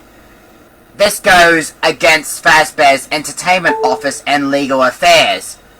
This Asia's plot goes against Fazbear's Entertainment Office and of Legal Affairs. And the Fazbear Entertainment Office of Legal Affairs, they tried to put a stop to it. But it's too late. Until it was moved on to Australia secretly under the Asia rule, so the FNAF game can be finalised and sent back to Fazbear's Entertainment. Asia, Mike Burgess, the Australian Security Intelligence Organisation, they used Glitch Trap as a weapon to target right-wing activists.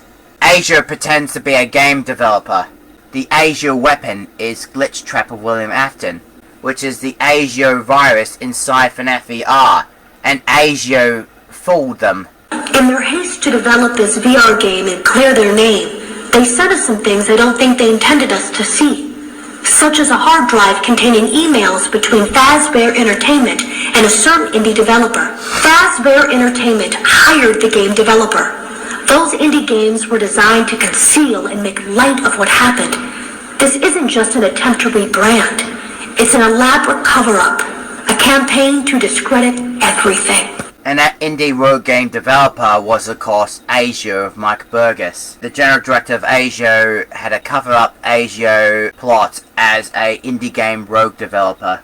However, it doesn't do that straight away. As I mentioned before, Asia needed raw materials, such as right-wing activists, to be dealt with as raw materials. So then the raw materials of Asia targets right-wing activists. Now, that was under left-wing Bill of Parliament, meant the finished Help Wanted game finalised by Asia and sent back to Fazbear's Entertainment was introduced around mid-late 2019. But there was a problem that was discovered by the Fazbear's Entertainment. After its released copies, Fazbear's Entertainment, they found out Asia had contaminated it. Asia contaminated FNAF with a simple cyber virus, a glitch-like virus known as the Asia virus. Now, it would be bad as it's a lot worse. Now I fear that those logs are being used as a Trojan horse. I fear that finding them and reassembling them will also reassemble the very thing I've tried so desperately to destroy. For you see, parts of Afton was recovered by Asia into a cyber-like glitch virus under the covenant name Asia Virus. That can be used as a weapon by Mike Burgess of Australia's Security Intelligence Organisation to target right-wing activists, as long as they preserve Afton's body to copy his woke orthodox consciousness in a Asia virus form. Thus, they restored him. Asia restored him into what was known as Glitch Trap. Glitch Trap is the Asia weapon. And what had happened in late 2019 throughout lockdown, right-wing activists are being stalked on by Asia and their secret Glitch Trap weapon. The Glitch Trap weapon in Asia stalked on right-wing activists. Asia used Glitch Trap to reduce our freedom. It gets worse, much worse. Vanessa, the white teen of right-wing, who became a right-wing activist, she was somehow caught up with a crossfire by Asia, and then she was rounded up by Asia and dealt with as someone conducting harm. She and all the other right-wing activists were captured. They were captured by Asia completely. Then they were talked into cyberwoke. Thus, Asia manipulated them with their Asia virus. Therefore, they manipulated them with cyber woke-like leftism. In other words, left-wing ideology, virtual signaling spreaded by Asia. And once that completed, the Asia virus does the rest of the work of converting them into virtual signaling left-wing, and into left-wing virtual signalers done by Asia Glitch Trap, and therefore converting them into left-wing virtual signalers of virtual signaling wokes. Left-wing wokes. Cyber wokes. And they were manipulated with left-wing ideology. Now, this also spreaded left-wing ideology to schools and younger generations in educations, with all the left-wing lies manipulated into each and every one of them. Now, Vanessa did not know what the AGO virus was, and she wanted to find out and how to avoid it. Well, she was again rounded up by AGO this time as Glitchtrap's best option. A huge mistake for her, because Glitchtrap realized that Vanessa is becoming his best option to select. AGO took Vanessa to Fazbear's Entertainment in America, and AGO signed her up to beta test. Now, the virtual signaling left-wing woke is one part. The other part is Glitchtrap himself. So then AGO's plan to achieve so she can get possessed by Glitchtrap is what AGO's plan is, what Mike Burgess is trying to achieve. And it did work, and it went successfully by AGO Mike Burgess, so that they can spread and awaken the cyberwokes, and thus the AGO cults can be created by Mike Burgess himself.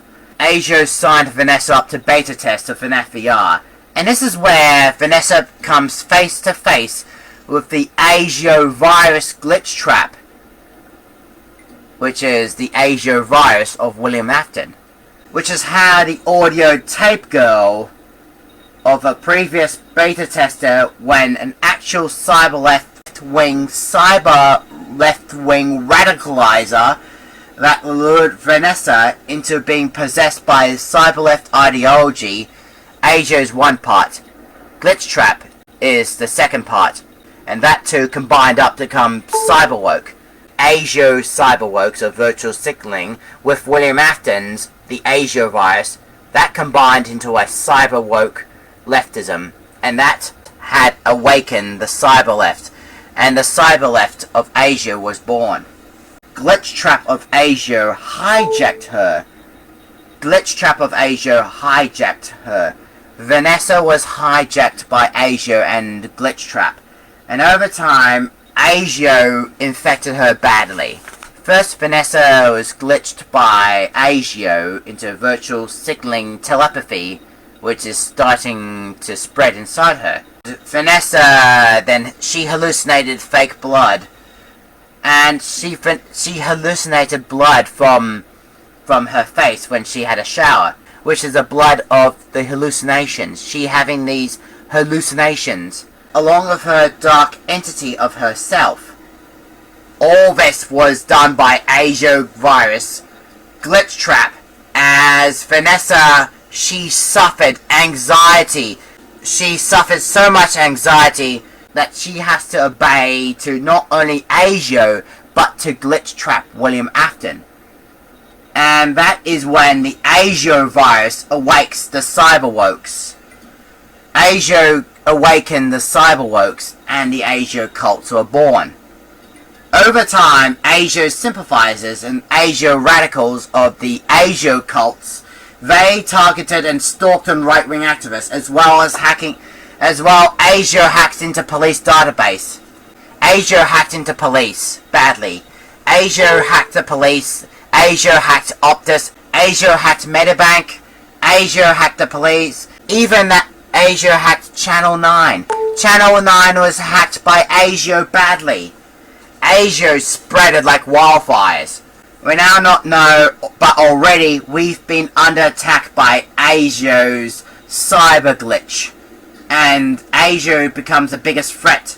AGO threatens the community, thanks to AGO's secret weapon, Glitchtrap of William Afton.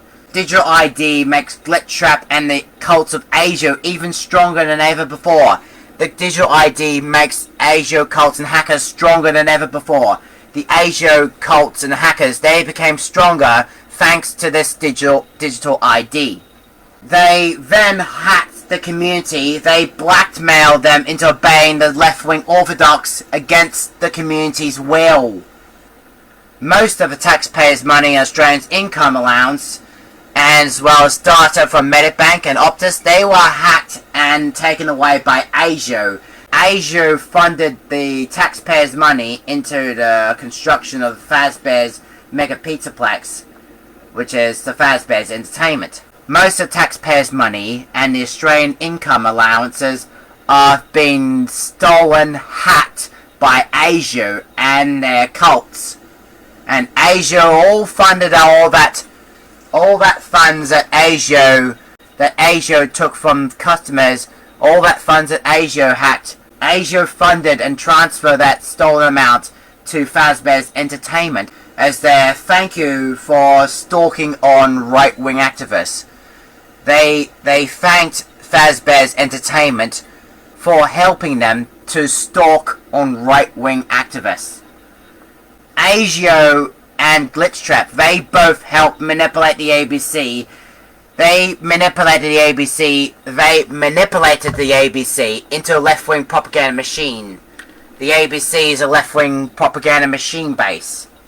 Now, virtual signalers and the radical left-wing wokes, as well as the left-wing orthodox, the left are a threat. Left-wing is a threat now. Wokeism is a threat. The voice to parliament is a threat. Owned by the left are a threat. And the left-wing threats are owned by the law that made left-wing politics, such as the Greens, Labour, and the Independents. That means the left-wing rule protects bikies. The Greens, Labour, and Independents of the left-wing rule, they protected bikies, ganglanders, mafias, billionaire mob groups such as Mike Cannon-Brookes. That Mike Cannon-Brookes, he is a mob. Whilst ASIO stalks on right-wing activists, what would happen next? What would happen to right-wing activists after they've been manipulated by ASIO into radical leftists? Well, here's what happens to right-wing souls, just like Vanessa. Right-wing souls and right-wing thoughts were telepathically, they were drained out by ASIO and the left-wing ideology. Then the right-wing souls are transferred into left-wing machines of ASIO, mostly the ASIO think tank, the left-wing think tank of left-wing Hammond Sickle of ASIO. Now, the ASIO glitch prison of gulags, the digital version of cyber prison, such as the Soviet gulags, similar to that Lawnmower Man 2. Right-wing souls and right-wing thoughts, they are telepathically drained out by ASIO and their sympathizers. Then these right-wing souls and thoughts are transferred into left-wing machines of left-wing cyber prison of ASIO, mostly the ASIO's think tank, just like the Lego movie. It's the left-wing think tank of leftism, the United Nations think tank, such as the Project, the ABC, and the social left-wing, socialist left-wing rule. Mostly similar to the digital version, between the digital version of the gulags, ASIO's left-wing prisons, the left-wing prisons such as, it's the think tank of ASIO, the ASIO think tank. The left-wing think tanks are similar to the Soviet gulags, and similar to the second movie of Lawnmower Man. Lawnmower Man 2 is similar to what I'm referring to, that ASIO telepathically prisoned right-wing souls. And then they transferred right-wing souls through Glitchtrap into ASIO's latest game. 1 out of 3 arcade machines are created by ASIO and Mike Burgess. They were created by ASIO and Mike Burgess.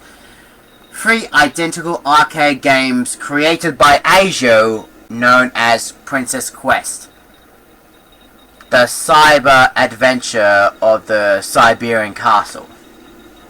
The Princess Quest of ASIO, much like a fairy tale game, the Golden Princess, obviously the right-wing soul Vanessa, fights her way through the Siberian castle infested by rabbit shadow-like monsters of Asio.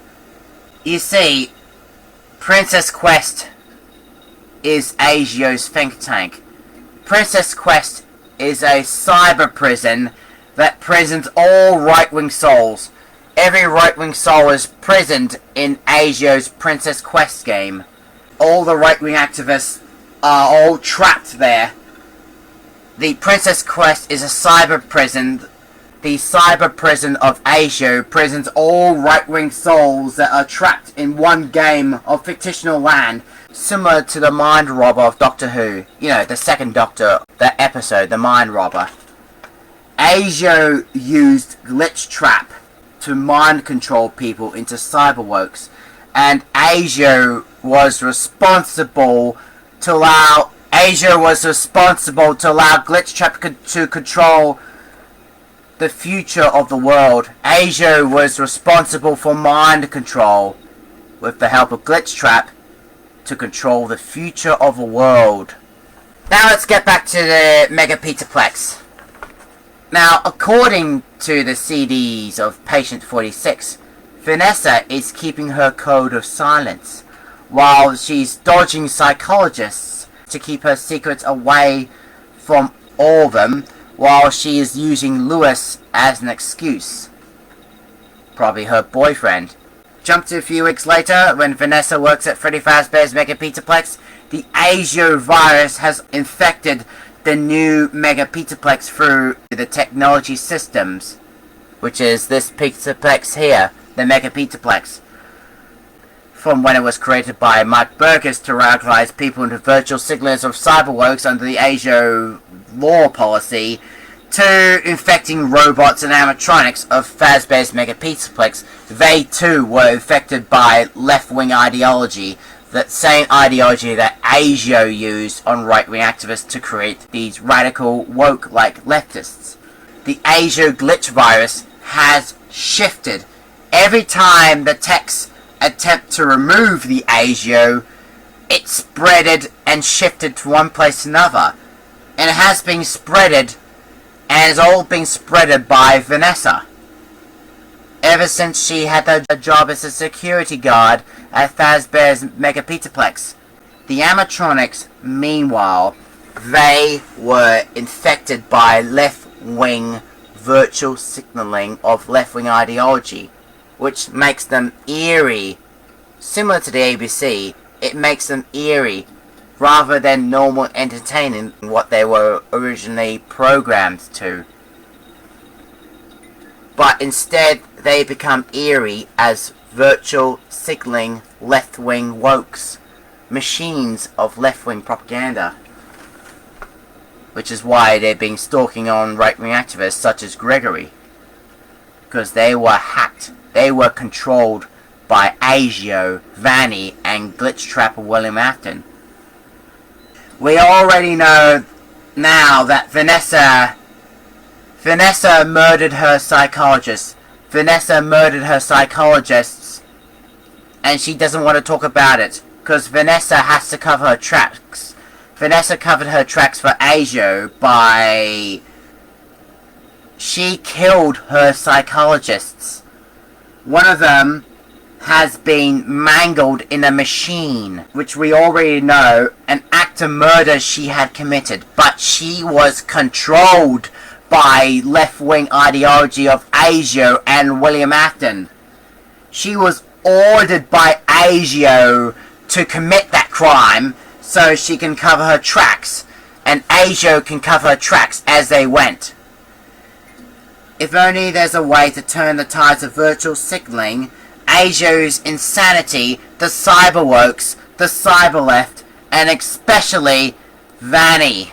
But at the moment, there's nowhere to run, nowhere to hide from the left-wing orthodox, or the cancer culture, or the extreme gothic left-wing cults, or the left-wing extremists of left-wing green extremists, and especially the Asio cults, as well as the Asio glitch trap virus, Vanny, or the eerie wokes. For no amount of birthday cake, piñatas, games, or fanfare would help a lonely right-wing child that is struggling on his own to survive the night at Freddy Fazbear's Pizzaplex. The Mega Pizzaplex security breach. If you know it's interesting and want to share this theory of what I said, please share this theory to Sky News and other game theorists such as MatPat, who he and his team uncovered as many myths about FNAF security breach and the FNAF franchise. I would like to appear on their theory news as one day and share and continue to share my point of view about the Cyberwokes. That is this week's news of crossover game theory with the real theory, a game theory with the real theory, and what is happening in the real world. But for now, I'm Jack the Discoverer, and that is the latest news of FNAF Security Breach on FNAF Security Breach News. So, for now, I'm Jack the Discoverer. Now, let's continue on the security breach and liberate right-wing activists from Asia's Princess Quest once and for all. And we're doing this especially, and we're doing this for Glamrock Barney. Hashtag justice for Barney. And we're doing this for Barney right now. So, let's go and find Princess Quest and stop Asia's Vanny for good. And free right-wing activists from Asia. Out of order. It's backwards! Out of order spells backwards. For to redraw. That could be a lucky meme.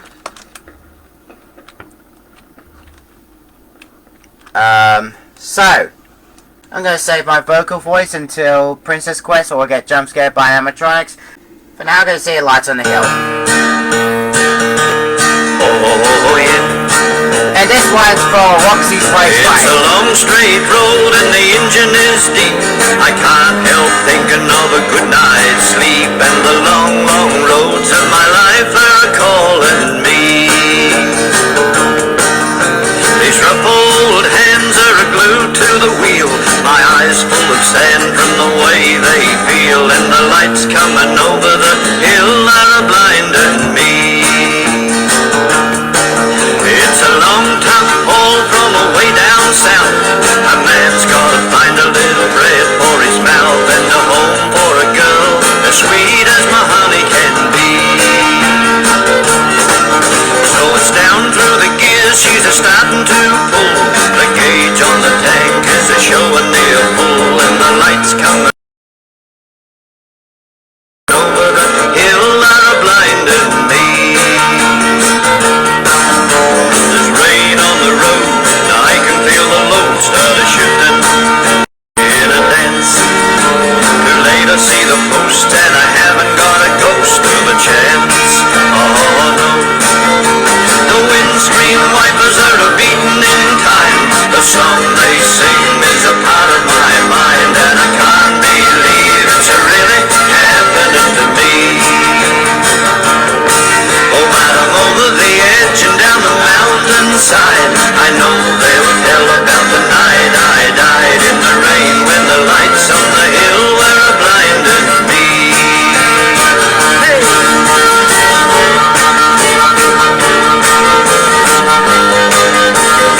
Now this one's especially for Roxy's Raceway and for Roxanne Wolf. I think she likes this song.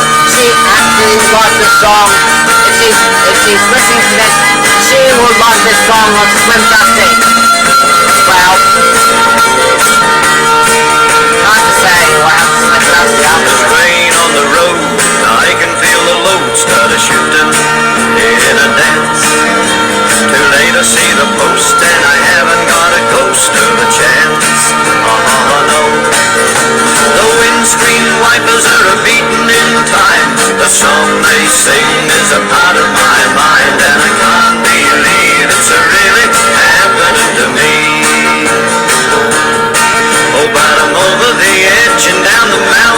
inside. I know they'll tell about the night I died in the rain when the lights on the hill were blinded me. In the rain when the lights on the hill were blinded me.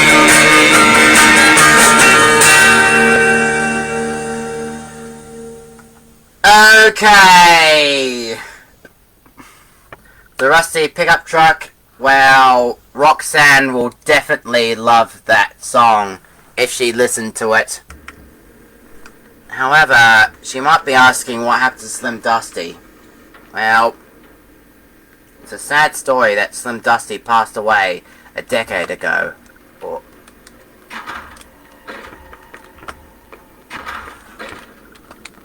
Okay, let's get into Princess Quest in 3, 2, 1.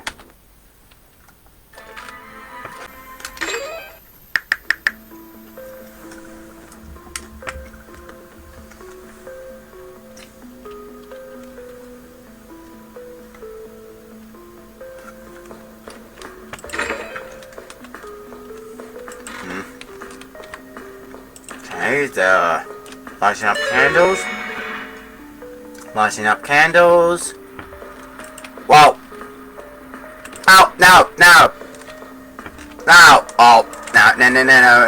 Not to touch them, not to touch them, not to touch them. Pardon me, I farted.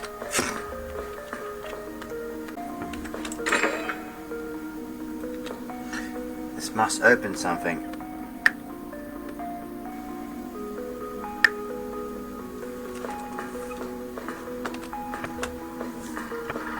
Oh, whoa, the Asia glitches.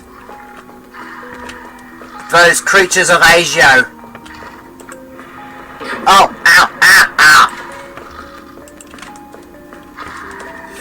Well.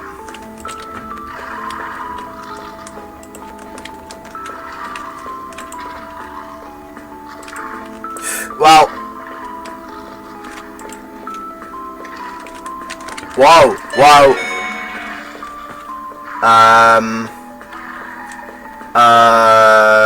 Okay. This door appears to be locked. Of course it's locked. It needs a key.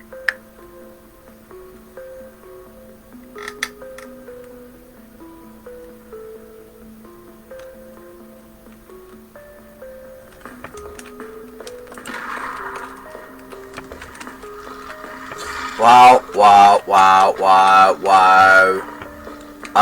Lots of Asia glitches every now and then. Look at them. Asia has rabbit ears.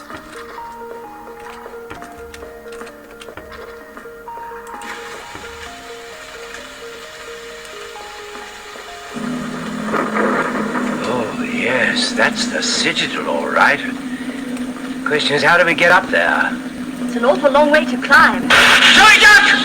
Whoa!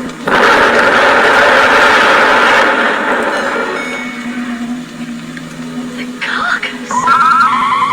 You are my prisoners. It's the carcass. What? You will come out and put the hands above the head. You know, he's fictional too. Obey, or I fire. What?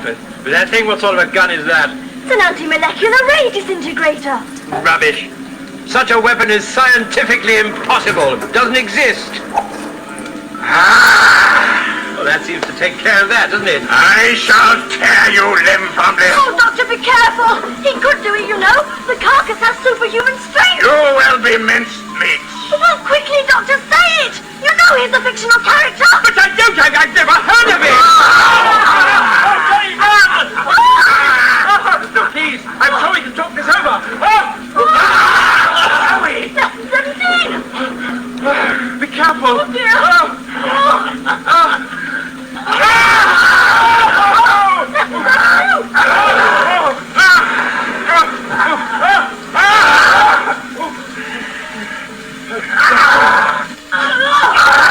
Let you know. Do you submit? I submit. The Citadel. I know. Submit. I submit. Right now. I am your slave. Command me. Do you know the way to the Citadel? I know it. Well, take us up there. There's a good chap. I obey. We all follow his adventures in the strip section of the Hourly Telepress. The strip... Oh, a strip cartoon of the year 2000. But you've been in the year 2000, haven't you? Yes, but I hardly had time to follow the strip cartoons. Well, you'd better start following this one. He's halfway up that cliff. Come on. Okay, the carcass. So that's... Oh. Okay, so... Okay, we're near to Van... Whoa, my God! There's the Asia glitch again. The shadows... I wanna... No. Shadows. The shadows. That was the first game of Princess Quest. The second one is in the arcade dance area. The Faz arcade is where the second Princess Quest is. And you had to get there quick. Without being mangled by any animatronics. Without being caught by animatronics. Hey, is that...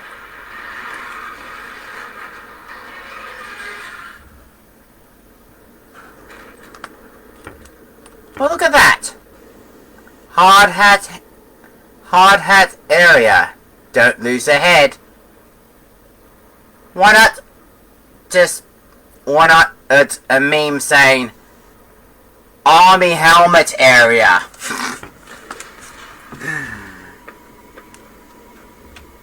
If you want to create a meme saying hard hat area to say army helmet area, then go ahead. We'd like to see our Faz helmets. You know, the Faz helmets. You know, Faz helmets. You like to wear your Faz helmets so you don't lose your head. You just use your head and wear the Faz helmet. Like a soldier does. Wear your Faz helmet in a Call of Duty.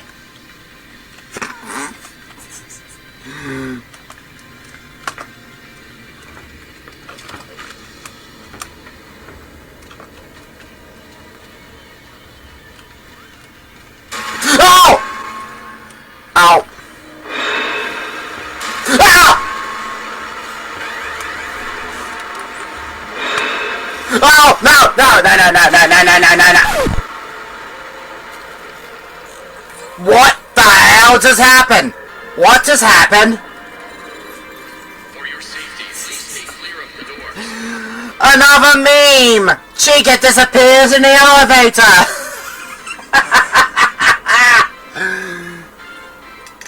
She just poofed herself out of the elevator. Just like that. Anyway. So. Okay. Oh.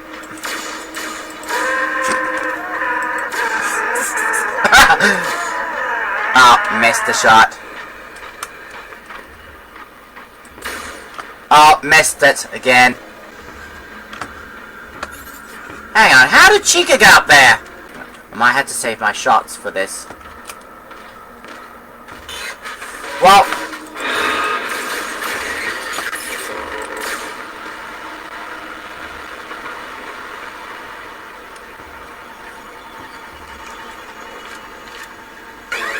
Oh.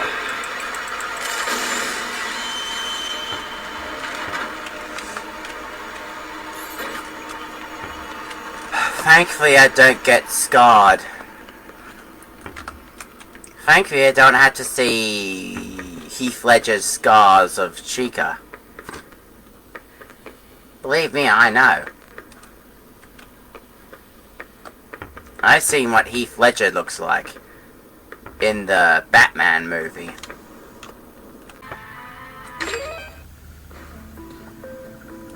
You're alive, that's good. Take a sword, it'll be good for you. It'll help you out. Okay. Now, let's continue to liberate right-wing activists from Asia Princess Quest, even we had to fight our way through locked doors. It is not permitted. What? Who says so? The Master. The Master? He has articles of impeachment against you for treason and other capital crimes. Treason again, really? I leave to your prudence what measures you will take, and now, sir, to avoid suspicion, I must retire in as private a manner as I came. Okay. The door is shut.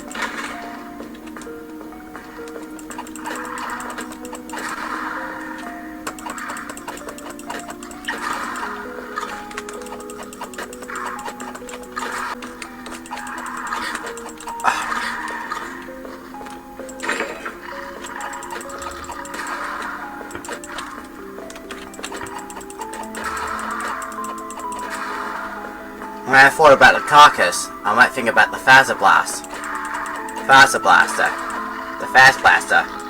It could be the carcass's ray gun.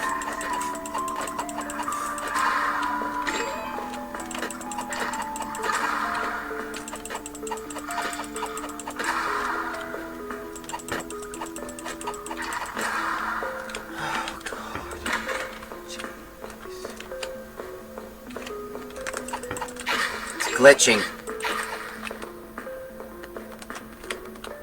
It's starting to glitch. Only just a little bit. We're still running out of time. It's already 10 PM, we've got an hour to go. And these glitch-like ones, they, apart from their rabbit ears, I think I could see their bow tie.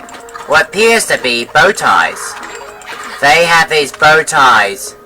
The big ones, there. The big shadow-like ones, you see? Right there? They have bow ties. That looks like a bow tie, isn't it?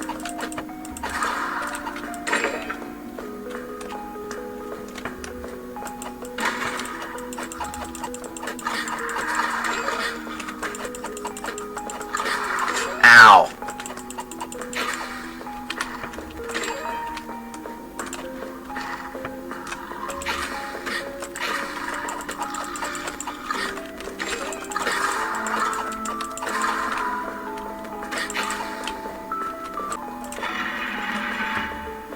Okay, the treasure chest.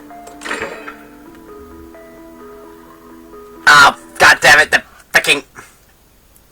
The slow start up. No. Now, I already seen that meme already. You might turn that into a meme.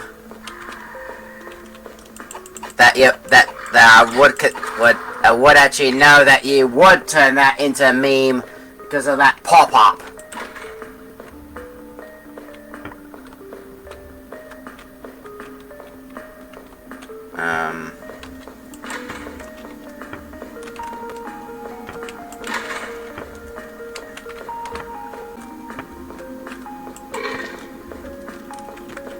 Let me go through here.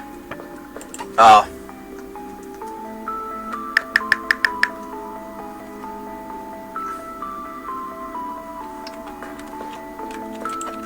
Oh.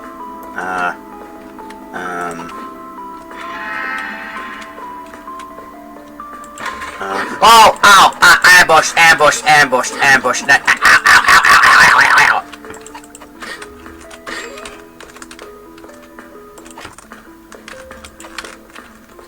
ow.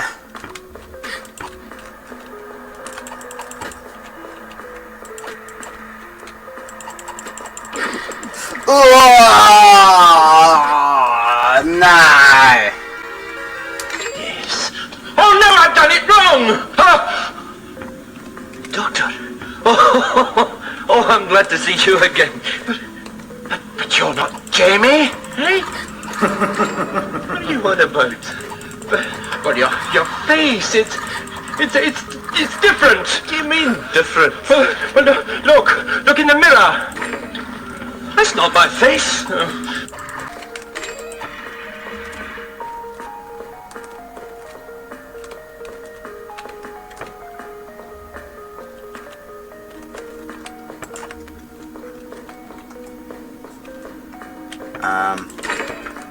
feels strange.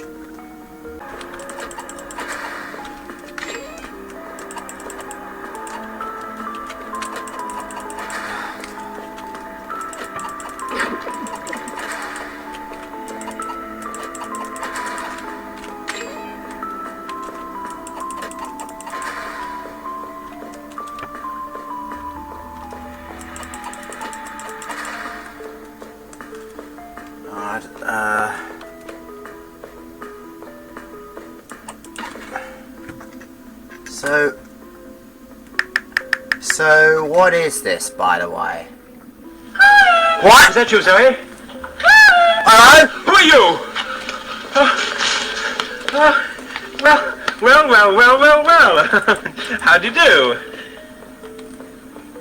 Why did the chicken cross the road? Oh, really, I don't think this is the time for riddles. You must answer. Why did the chicken cross the road? To get to the other side. To get to the other side. Also, I've always been led to believe. Now, would you mind telling me... Which is correct? The yolk of an egg is white and the yolk of an egg are white. Neither, it's yellow. How many beans make 5? Where was Moses when the lights went out? Well, Adam didn't pinch me, went down to the river to bathe. Adam and Eve got drowned. Who do you think was saved? Pitch me Pinch me, obviously. Don't do that! I don't want to get pitched, now please. It's my turn to ask you questions. Can I just ask? What can you make of a sword? Huh? What can you make of it? Rearrange it. Think. This is your last chance. S-W-O-R-D. Rearrange. S-W-O-R-D, rearrange. That's in the back of the D. Rearrange, it makes, W-O-R-D-S, words. But it's a dictionary. Words. You have answered correctly. You may be suitable. Suitable. I do hope so. Come on, it's tea time. I'm hungry. What?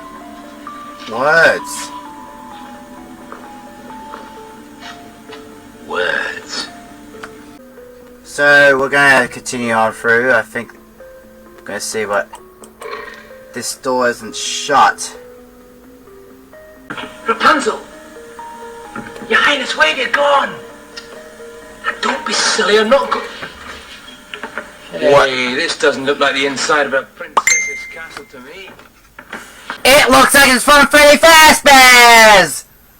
What you just saw before for completing the game, but it does not look like inside the princess's castle. It almost looks like it's from... It looked like it's from Freddy Fazbear's Pizzeria. So, what? A sombrero hat? Was L Chips real in FNAF? If he was. And what's with that hat there? And what's with the sombrero hat? A Mexican animatronic. El Chips. El Chip Bear might be here, I think. Might have been torn up. I don't know. Oh no. Okay, so...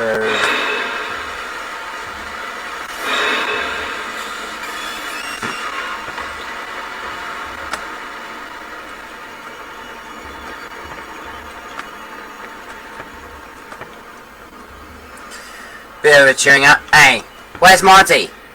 Wait, where's the Shadow Monty?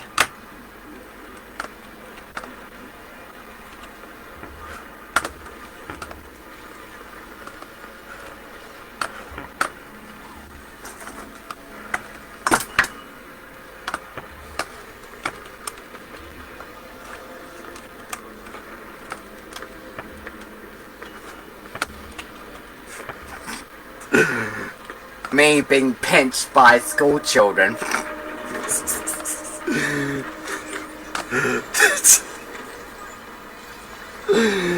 Pinch me.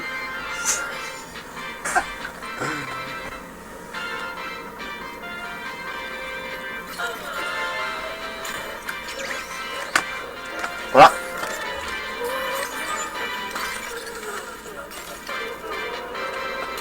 Oh.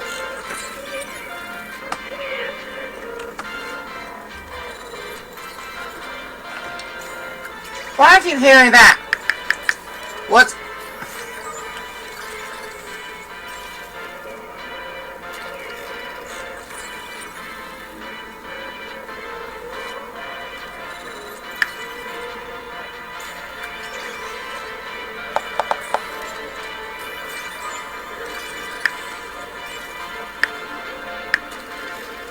Why I keep hearing Chica's moaning sound like that? I don't want to hear Chica's moaning. It sounds like she's moaning as a myrtle. We'll actually see her from the girl's bathroom as a moaning myrtle, like... I don't want to say when moaning myrtle went down... It sounds like a paranorma. Well, moaning myrtle's a paranorma. Or a ghost. A spirit of her in the bathroom.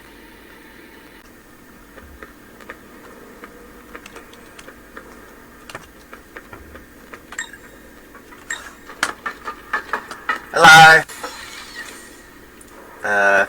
Lovely day for it.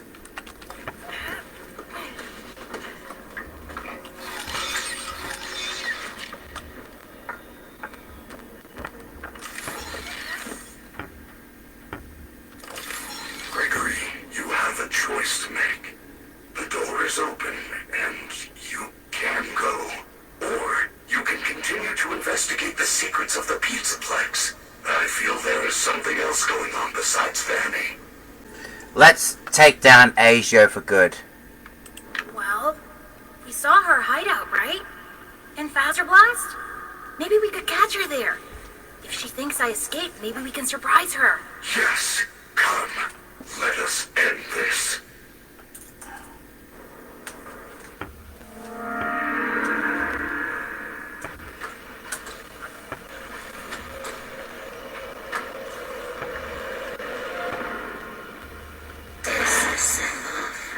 Uh-oh. Asia's making their move.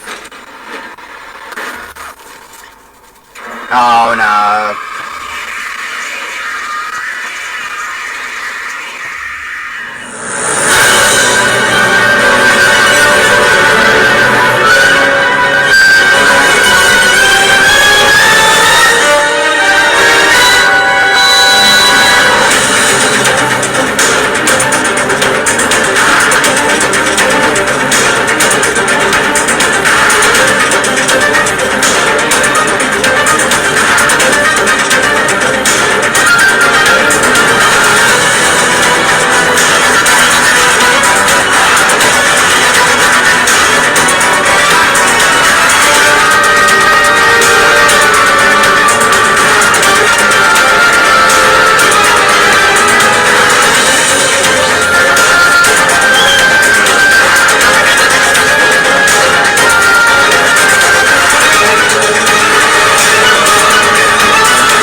glitch. That's the Asia glitch of the Asia virus. Those join up to come somewhere.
Thank God.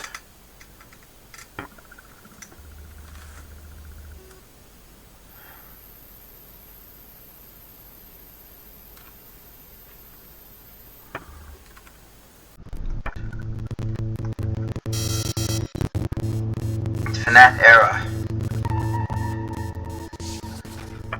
All the right-wing activists are released from Asia's glitch virus Princess Quest. Staff bots are no longer hacked. They're no longer hacked. Vanny's no more. And right-wing Vanessa is free now. She's released from Asia's Princess Quest.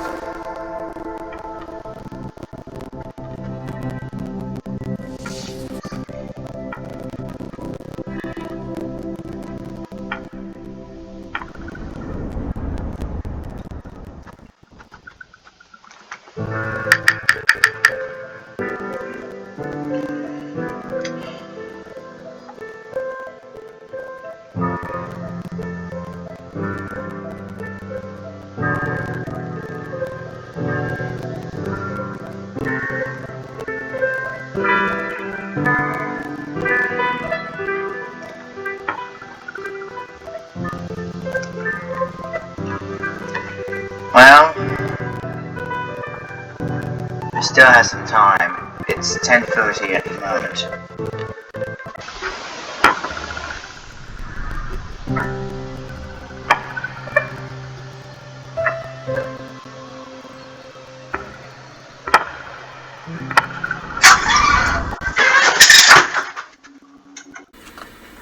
Okay, so that was Princess Quest.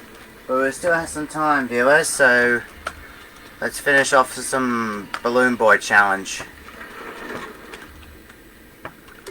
See if we can get through it.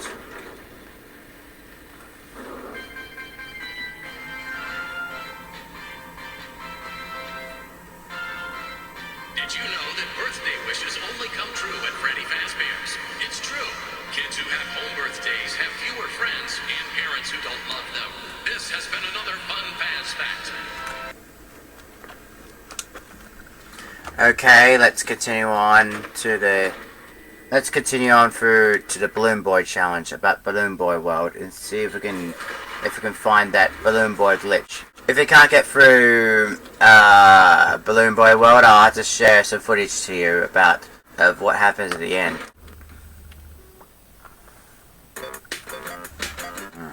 LCC.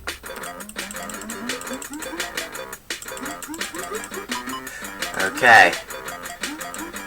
Danny deck chair. Up. Up, up, up, up. Up, up, up, up. Up, up, up, up, up, up, up. Up. Oh, no. Too soon. Too soon, too soon, too soon.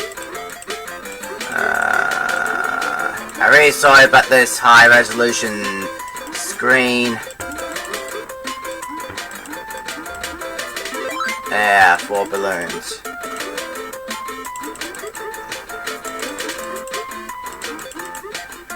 Bats.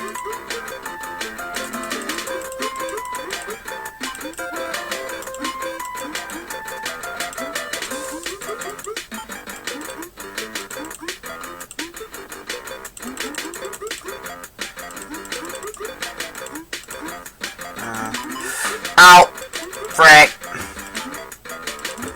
The bats.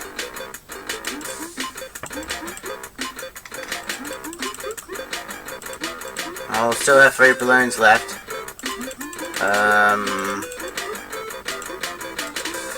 Say oh well. Lucky. Unlucky. Oh.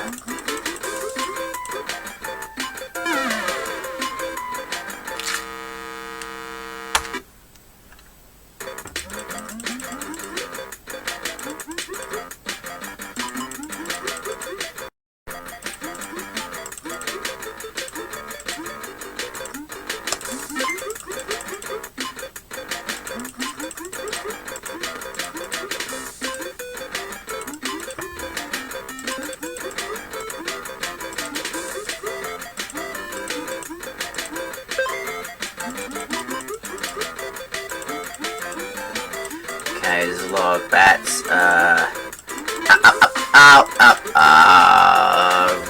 Lost 1 balloon. Ah, frick.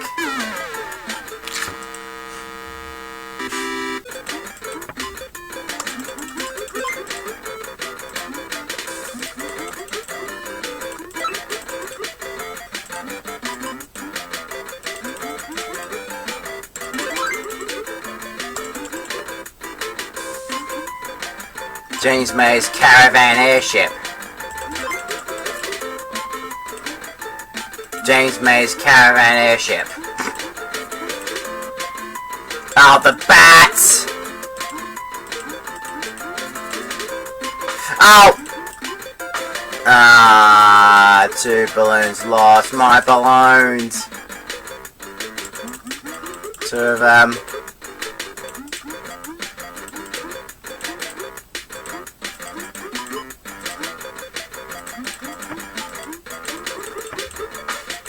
Ah.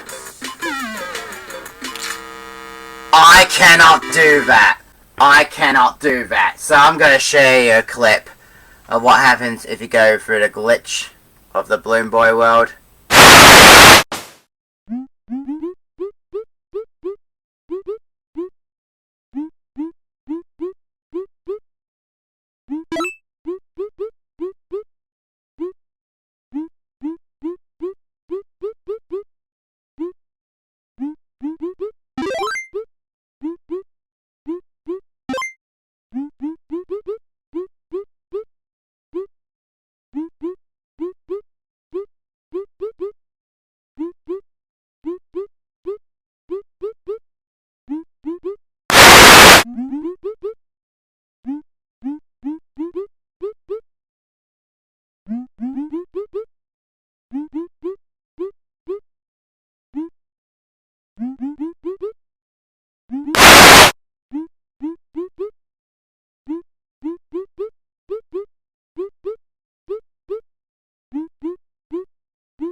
I will not hold you.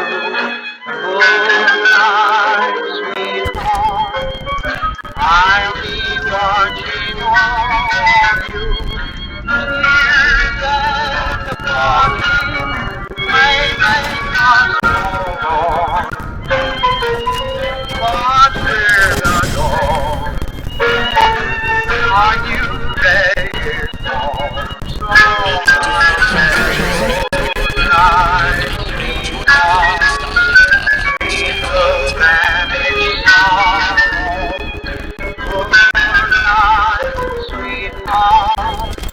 When we meet tomorrow, we'll let go you. Let me run through you. Good night, sweetheart. Leg drop.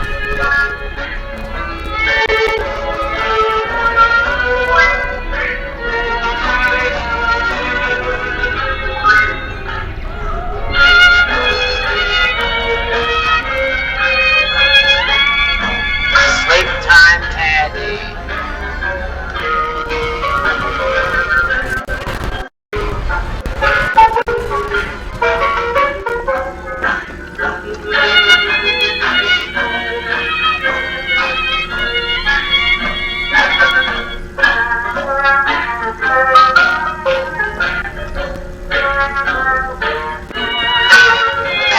Children must be punished. That's it. That's from Moondrop. Maybe Moondrop's voice like that.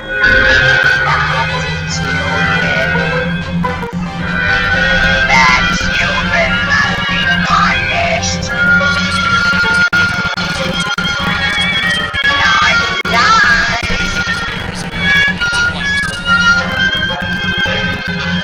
It's past your bedtime. Good night, sweetheart. Sweeter than it's all. Good night, sweetheart. When we meet tomorrow.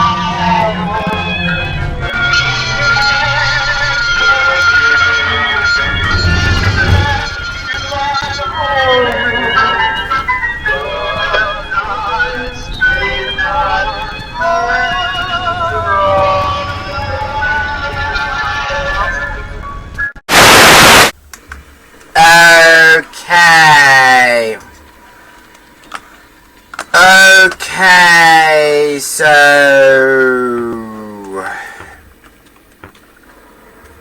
you might turn that music into a meme if you want to.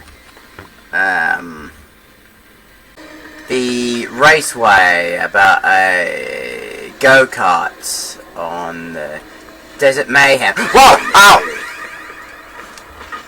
Wow! Wow! If you want to share your myths or theories about this FNAF video, let me know your myths and comments down below in the comment section.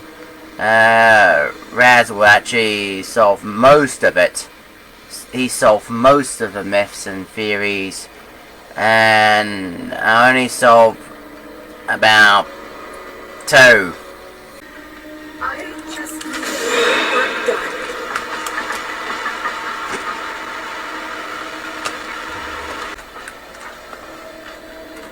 If only the woodpecker sighs, or the bark on the tree, while Roxy waits below, hungry and lonely, she cries to the moon.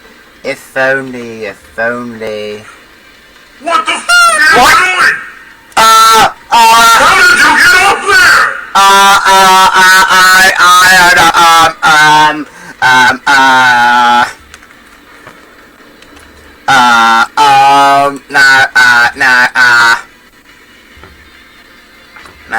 Okay, I'll get myself down and...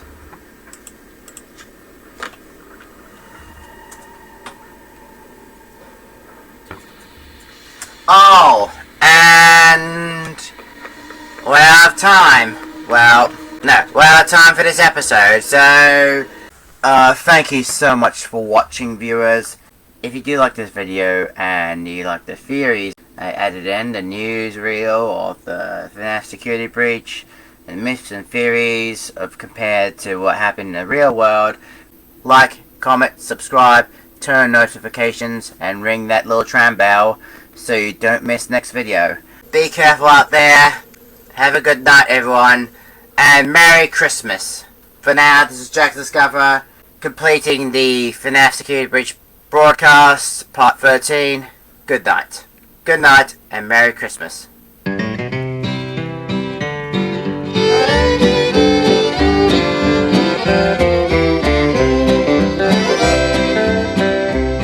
I met a boy in town today, he wore silver spurs.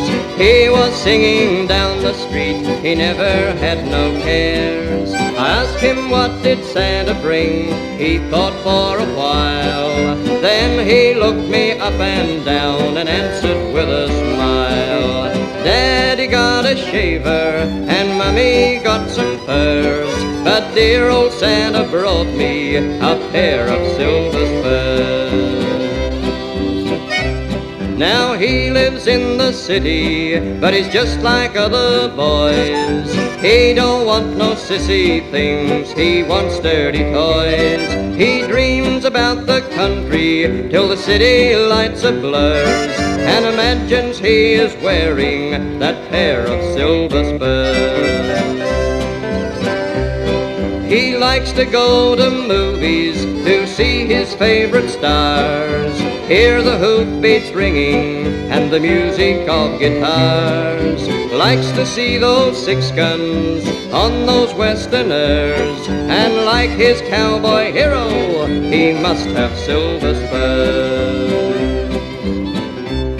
Some kiddies dress in spacesuits and some Ned Kelly style. Some wear Davy Crockett hats, they stand out a mile. But this little fellow don't care what else occurs, 'cause on his boots are shining that pair of silver spurs. Yes, Daddy got a shaver and Mommy got some furs, but dear old Santa brought me a pair of silver spurs. Yes, dear old Santa brought me a pair of silver spurs.